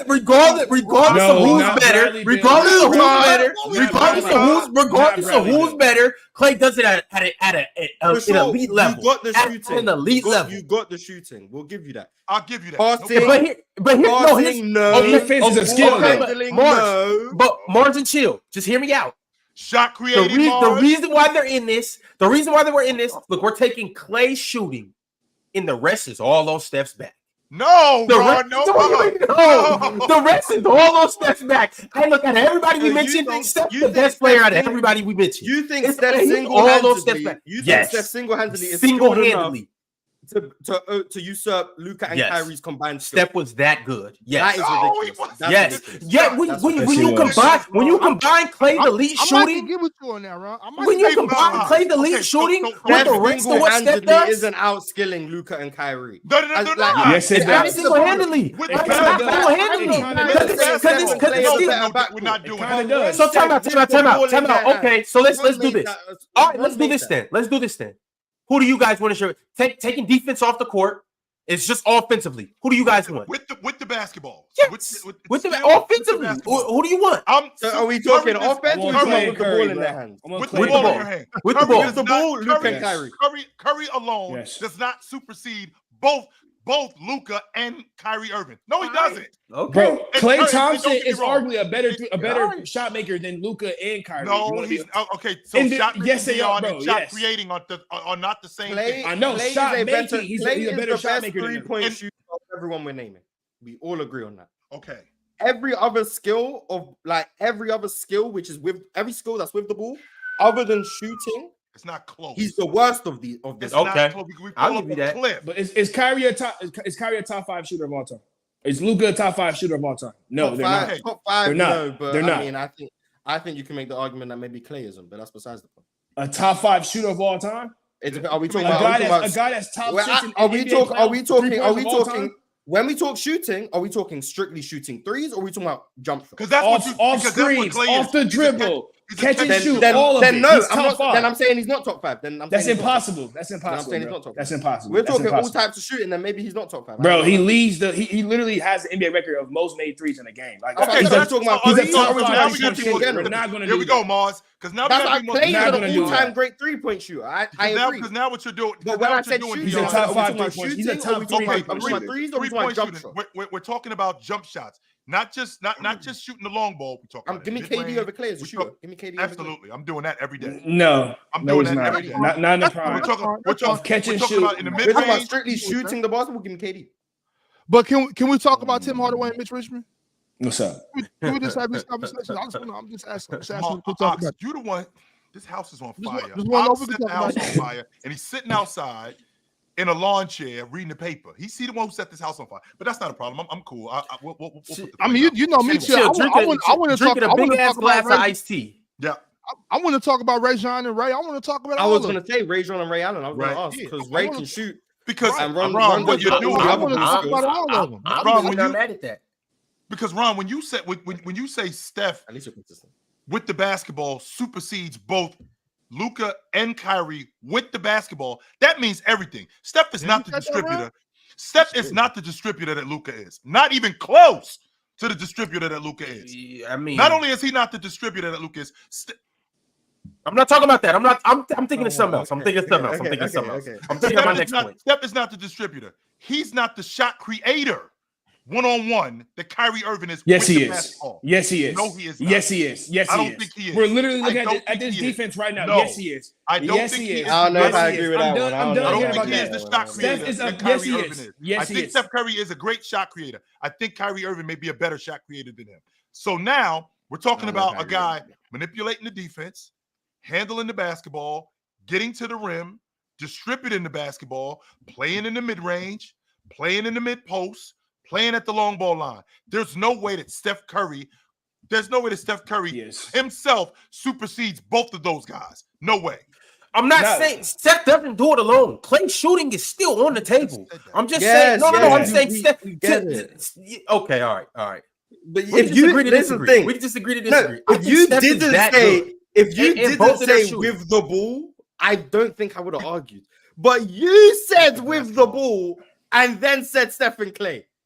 I don't know why you did that. Shooting is a skill, and Bro, Clay It is. shooting Clay- is with the Clay- basketball. Clay What do you shooting guys mean? clears, Right, and shoot- Clay just we're and not Steph just with arguing the that. basketball clears That too. part we're not arguing, Dion. The fact that Steph Curry and Klay Thompson shoot the basketball, not just at the long ball line, but in the mid-range.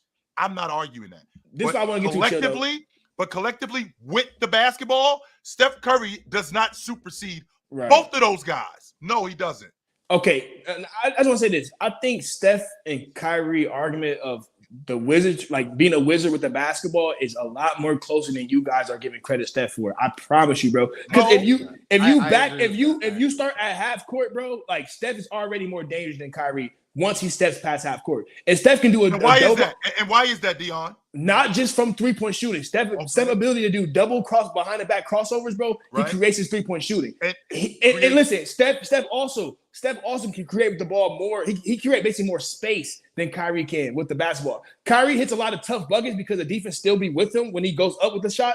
Curry completely loses his defender, bro, and gets open shots because he's faster around the perimeter than Kyrie Irving is. I think Steph is more of a better wizard than Kyrie, right. Of my opinion. Now, when you bring that up, the 3-point shooting, I could get with that logic, sure. But Kyrie Irving also demands that kind of attention at the long ball line. Kyrie Irving is not a subpar long ball shooter.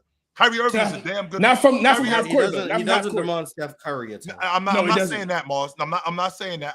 But he does demand attention at the long ball line. And because he demands attention at the long ball line, because he can shoot at the long ball line and a little bit further than the long ball line, he manipulates the defense and gets into the teeth of the defense and can finish at the rim. Unlike Steph Curry at that ability. With that also being said, he can also play better in the mid-range, I think. I feel like he can play better in the mid-range. Not only in the mid-range, I also think that he can play better in the post. Right. Now I think that's the only Kyrie is supposed. So I don't think that the gap. Now I think that when I said, I think that when you heard me say Kyrie Irving is better with the pill one-on-one, I think you think the gap is like this. No, the gap is pretty small. It's not a huge gap between those guys. But I think that Kyrie Irving, his ability to finish at the rim, his ability to play in the post with the basketball, I feel like that supersedes what Steph Curry is able to do. The fact that we can have the conversation between Kyrie and Steph in terms of skill with the ball, and I don't think it's an egregious conversation, despite what Steph fans will try and tell you. You know, there's just a Luka Doncic like right there. It's 100. He's sitting right there, Mars, going, "Hey, hello, Luka." Hi. Like, and we're saying Luka, Clay. What are we doing? Like, come on, Luka and Kyrie is clearly the more skilled duo with the ball. Clearly. And for what it's worth, it's not necessarily that I was arguing Steph and Clay as being more skilled with the ball over those two, as opposed to them just being top 5.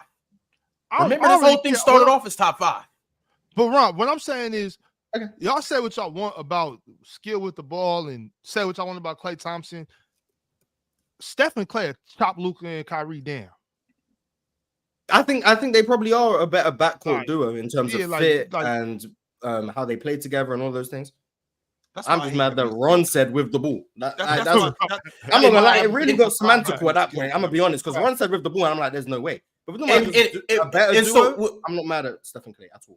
When we got to talk about passing too, the reason why I did when we were talking about comparing Steph and Luka, and I did and then you guys just stopped and was about to go crazy. I wasn't necessarily arguing who's a better passer or playmaker. My thing is, Steph just got Clay as an outlet. I mean, Luka got Kyrie, but once again, Kyrie, not Clay. Clay is an outlet. Like, Steph can get caught up at any moment in time, kick it to Clay, and it's like, all right, let's get back on defense. Everything is okay now. Like, everything is 3 points. Like, but that was my only thing. Like, you don't got to be a good passer to pass to Clay, and he make open 3. With Steph on the ball, I think he does damn near clear Kyrie. Like, it's because it's like when he has the ball at the 3-point line, or the defense's feet on the 3-point line, Steph has the ball. When Steph dribbles, like takes a step back, like a retreat dribble, you got to rush up. You got to pressure that. You know what I'm saying? Like, he's creating so much space, making the defense move so much that he can, and he's quick too. He gets by you, and like Steph got that little running layup, that little floater over the top, and that falls too. Like, when he shoots that, you expect it to go in. Right, so right. It's like it might not look the same way as Kyrie, but it's if not as, it's more effective, I think. So absolutely. The thing about it is, like, we're literally looking at the series right now, bro. Kyrie and Curry play the same as that team. I understand Jrue Holiday. Jrue Holiday's a huge piece. I get you that, but don't act like the Celtics didn't have Marcus Smart, right, during that time period. So there's 2 good defenders on the perimeter. Curry was literally creating so many mismatch problems for the Celtics that they're not having to deal with this series. Kyrie can't even detach himself away from Derrick White. Bro, Curry was cooking Derrick White so bad like 2 years ago. It really shows that Curry's better on the ball than Kyrie Irving. I'm sorry. Okay. No, Mars, I want to hear this because the only similarity is that they're both called the Boston Celtics. The defensive scheme was different, the coaching is different, and the personnel was different. The only similarity is that if you think Jayson Tatum, Derrick White, and Jaylen Brown are the same people, which they're not. If you think the defensive scheme is the same, which it's not, and you think the personnel is the same, which it's not. They still and the top. The only similarity that they're both called the Boston Celtics. They didn't defend them nearly the same. The way Kyrie's being defended, the way Steph was being defended are different. And I'm not because saying you can't. That's fine, and it's not a knock on Steph, but you can't. But yeah, that's fine. The way they're guarding Kyrie, but don't say Steph torched the Celtics and Kyrie couldn't. Hold on. They're playing different teams with different. The way they're guarding Kyrie Irving, like I said earlier, bro, is they're making him become a playmaker. You can't do that for Curry. If you try to force Curry to become a playmaker, he'll become a playmaker. Kyrie Irving is not. He's good at playmaking, but he's not that good. And this is the same damn near team. They got Jayson Tatum. They got Jaylen Brown. They got Al Horford. You act like Kyrie Irving can't put Al Horford into switches right now. He can easily get Al Horford to switches. He's not doing it because he doesn't create the same impact as Curry, bro, on the offensive end. Curry, bro, literally opens up your entire offense. I mean, you got to start, like I said, from half court. You can't do that with Kyrie Irving, bro. That's not the argument, though, Mars. The defense is different from Joe Mazzulla versus Ime Udoka. Two top defensive teams, that's all that matters. But go ahead. Was the Celtics not a top defensive team during that time? Yeah, and that's why I think it's stupid, because the Timberwolves were the best defense in the league, and they matched up 10 times better against the Nuggets than they did against the Mavericks, because it's about personnel and the scheme in which you run. Boston's scheme was suited to, like in 22, they were excellently suited to stop a team like the Nets in 22, hence why they swept them. They weren't excellently suited to stop a team like the Warriors, which is why they lost. That doesn't make they weren't a great defensive team. This same team that we're talking about, Derrick White, Jrue Holiday, all these guys will struggle right now against the Warriors. If the Celtics had to play the Warriors again, you'll be seeing the same exact stuff. Curry be getting these guys into mismatch problems. I promise you. Kyrie Irving is not the top player. So we took the 22 Warriors and went up against the 24 Celtics. You still think that they would struggle? This is a series, yeah. I think the Ghost might win. Ghost might still win. Do you understand what they did though in terms of a scheme? Now, hunting don't get me wrong. Al Horford. No, that's not what they did. What they did was they played drop coverage on Steph Curry, and he shot over 50% on the long ball. That's what happened. Exactly. Now, if Steph Curry's going to shoot, if Steph Curry's going to shoot 50% on the long ball from almost 30 feet, that's not handling the basketball. That's just coming up the screen and cracking the long ball. That's something that you're going to have to live with, because as a defense, you're going to have to give up something. If we're going to have to give that up, tipping my hat to you. Now, this defensive team that we have here with the Boston Celtics is much different. They ain't have Jrue Holiday. Jrue Holiday is better than Marcus Smart. Jrue Holiday is more physical than Marcus Smart. On top of that, offensively, he's better than Marcus Smart. So he brings a different dynamic to the Boston Celtics that Marcus Smart did not bring. We're talking about defense. We're talking about defense. Offense has nothing to do with that. We're talking about the defensive scheme, bro, of the Celtics from that time period. And now, Marcus Smart was a defensive player of the year, or just won a defensive player of the year like a year before. He was that year. So exactly. So that's the defensive player of the year. Plus, you still got Jaylen Brown, Jayson Tatum. You still got those guys on defense. You still had Al Horford. You still had the same exact crew, and you still had Derrick White. You still had the same exact crew. Jaylen Brown's a better defender now than he was number 2 one. years ago. Jayson Tatum's did they play a Warriors type of team yet? No. The difference with what you're saying, I watched Jaylen Brown in the regular season and the playoffs of 22. He's a better defender now. And not only that, he is a better. I'm just saying, but that's Curry. But like I said, we're talking about Curry and Kyrie Irving, bro. Curry, at least we all know if they was playing Curry, bro, he'd be putting them in mismatch. You can't bring up the defensive player of the year. You can't bring that up. A lot of the problems he caused would be with his off-ball activity, not his on-ball That's the difference, Mars. It's not on the basketball. And you can't bring up the defensive player of the year because you just sat here and told me that Rudy Gobert is garbage. Who was the defensive player of the year this year? It was Rudy Gobert. So that really doesn't hold that much weight. Add that to the fact that this team, Boston, is defensively, they're much more switchable on the perimeter. They push guys further away from the basket. So guys like Derrick White, it wasn't like Klay Thompson was lighting it up, because he was not lighting it up. The difference is that these guys are better defensively as a whole, and they have a better perimeter defender in Jrue Holiday than they had 2 years ago. I mean, Klay Thompson didn't have to light up. They had Jordan Poole. Jordan Poole's having a great series. I mean, so Klay Thompson still was playing decent during the finals. And that could be neutralized. You know what I'm saying? And the thing about it is, all I'm saying is, I know they're a better defensive team now. Right. I understand that. I give Jrue Holiday the credit. He's better than Marcus Smart on defense. I understand that. All I'm saying is, if Curry was inside the series, maybe it was Luka and Curry during this series, Curry would be like he'd be exposing his defense a lot more than what Kyrie Irving is doing. You know what I'm saying? Because Curry, bro, not only is impactful with the ball in his hands, he's impactful with the ball off his hands. And I want to just talk about with the ball in his hands. Bro, when you get past half court, bro, you're setting a high ball screen at half court, bro.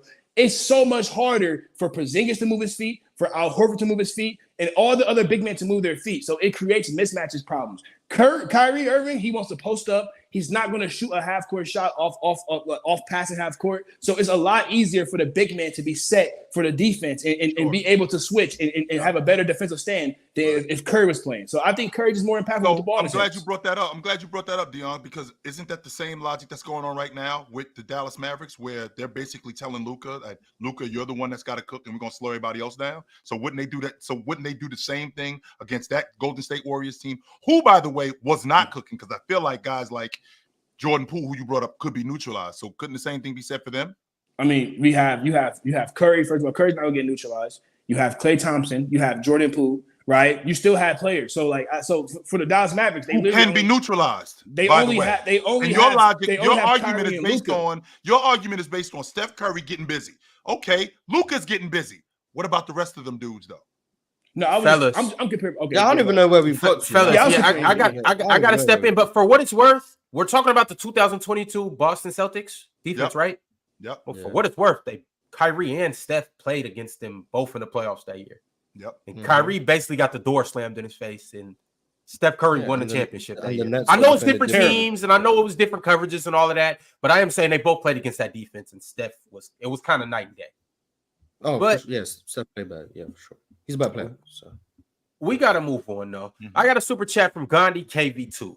He said that super chat was all-time conversations, Bron and Kobe. When did Bron become top 5 and top 10, and when did Kobe become top 5 and top 10 all time? I don't know. It seems like Kobe's moved down in recent years. So I don't know what happened. Kobe was, I think, considered top 10, like 09, 2010, like top 10, top 5, 2010. Maybe I'm wrong. I don't know. After the all time, right? Yeah, probably top 5. I'll say like 2007, bro. I'll say they already top 5. Yeah, I say after when Kobe only had 3 championships, Kobe was still top 10 to a lot of guys. And he hadn't won without Shaq. He still had him. A lot of people had him top 10. Chill was around, even without the 2 championships. No, I know you, Chill. You're not saying that, but bro, if you go ask the majority of the community, bro, like they still had Kobe top 10 without the 2 championships. Now, when Kobe won in 09 and 010, that's when you start hearing about the GOAT conversations and top 5 conversations. But before that, he's still the top 10 player of all time. Like that's what everybody was saying, bro. I remember my knowledge of top 5s, like 06, 07, before Kobe had won without Shaq, MJ, Bill Russell, Kareem, Wilt, and then Magical Birds would be like most people's top 5s. Maybe I'm wrong, but that's what I know from how most people's top 5s went. And then Kobe won without Shaq, and then he started elevating into those conversations, and it's like Kobe versus Magical Bird, best Lakers. And then some people were saying Kobe over Wilt because 5 rings to 2 and all those things. Right. But that's just what I know. So I was saying 2010. Top 10, I think, was probably top 10, maybe like 06, maybe like 06 or 07, when he was averaging 35 and they were losing like top 10. Yeah. I know it was top 10 for me, and I can't say definitively. I don't remember exactly the day I woke up and was like, you know what? Kobe's top 10. But I do know after the 35-point season, after the 31-point season, and then after the MVP season, it was kind of like somewhere in that realm, Kobe was in my top 10 for sure. And then I think top 5 is easily either after the first or second championship. And I think LeBron became top 10 after like 2013. After the back-to-back? Yeah. The GOAT conversation didn't become a legit conversation until after 2016. Back to Cleveland? After 2016, that's when that talk started getting louder. Like 2013, I wouldn't even entertain that conversation. Well, chill on. That was still a conversation though. I wouldn't at that moment in time. Look, LeBron jumped into the GOAT conversation a whole lot quicker than Kobe did. Well, and I think some would say Kobe still never jumped into it. Well, yeah. So LeBron, his GOAT conversation came after that back-to-back rings. Yeah. People, it was you were hearing whispers and murmurs about it. It was starting to become a conversation after 2013. Yeah. He had won the NBA championship in back-to-back years. He had won the league MVP 4 times in 5 years. He had won the Olympic gold medal that year. Also, was the Finals MVP in back-to-back seasons. It started to get traction. I wouldn't entertain it at that point. Key said, "Ron, what time is Leon leaving?" Looks like he He's left. gone. Like 2 minutes ago, I guess. Yeah, he left. King B said, great content, dub ticket, dub run. King tapped in. Reggie Red sent through a super chat and said, Tatum plays too light-skinned to affect the series. This light skin shit is so corny, man. It is. It's a corny ass thing. I mean, we grew up on it. Nobody had a problem with Reggie Miller being light skinned. Nobody said nothing about Reggie Miller being light skinned. Well, Ain't no well hell. Ain't nobody had a problem with Reggie Miller being light skinned. Nobody. And ain't nobody have a problem with Chris Mullin being white skinned. Neither. So get the hell out of here with that. I mean, trying to hear that. you know what? No. Chill. We only got 2 minutes. We can't really do that. But tomorrow we can have this light skin conversation if you would like. Please. Quabe said, can we get layaway Miles Turner off the panel, bro? Discount. Mike said, bring me Big Ox Sloppy. He been ducking smoke. Oh boy. Man, I hope Mike goes and plays in traffic today. What, like freeway traffic or? Yeah, like I don't know where you're from, but like I don't know where he lives. If he's in California, I hope he jumps on the 5 and plays red light, green light or something. Mm-hmm. Play Simon Says in traffic. Bob Wick said, forgot to say good afternoon. Good afternoon, brother. Appreciate you, Merry Bob. Christmas. It's just Jose said K-Dot show on Juneteenth. Hashtag culture. Hashtag if you know, you know. Shout out K-Dot. Hydro924 said, can we get PC football uploaded? Y'all slacking. It's going to be here soon. Be a little patient, man. Enjoy the panel. PC football coming. Enjoy the panel, man. And then right after this, enjoy Open Gym. And then after that, you can go enjoy PC football. Mars, are you going to tap into the soccer, the world soccer thing coming on in a couple of weeks? Are you going to tap into that? If I got nothing bad today. Okay. I mean, yeah. All right, y'all. And last but not least, Burner sent through the super chat and said, team had an entire rotation of positive defenders. He talking about the 19 Raptors. Yeah. And shout they out did, the Raptors, man. And they didn't even have OG Anunoby, so there was one. No OG for the entire series. Or the playoffs, I think. Yeah, for the whole playoffs. Yeah, for the whole playoffs. On the way out, I do want to encourage you guys to join our Telegram sports community group chat where we talking about basketball, we talking about football, we talking about gaming, 2K, or all the other stuff. We got a betting channel, we got a PC movies, television, and entertainment channel. It's everything you could possibly want, and it's a gang of us in there having conversations 24/7 around the clock, man. Hey, I woke up at 2 a.m. to Mars debating with Shaq, the other Shaq. That's out in Greece, winning the championship right now. And ducking fades. And ducking fades. Hey, Shaq, man, stop ducking them fades. You better than that. All right, y'all. We'll catch you tomorrow at the same time. It'll just be a better show than today. Well, we didn't talk about Dan Hurley neither. We didn't talk about Dan Hurley. There's nothing to talk about. He rejected the Lakers. Good on him. There you go. That's really what it was. There we go. We spoke about it. Top of the show. We'll start with that. What a stand-up fella. Later, right, guys. Merry Christmas. Open Gym right now. Pull up.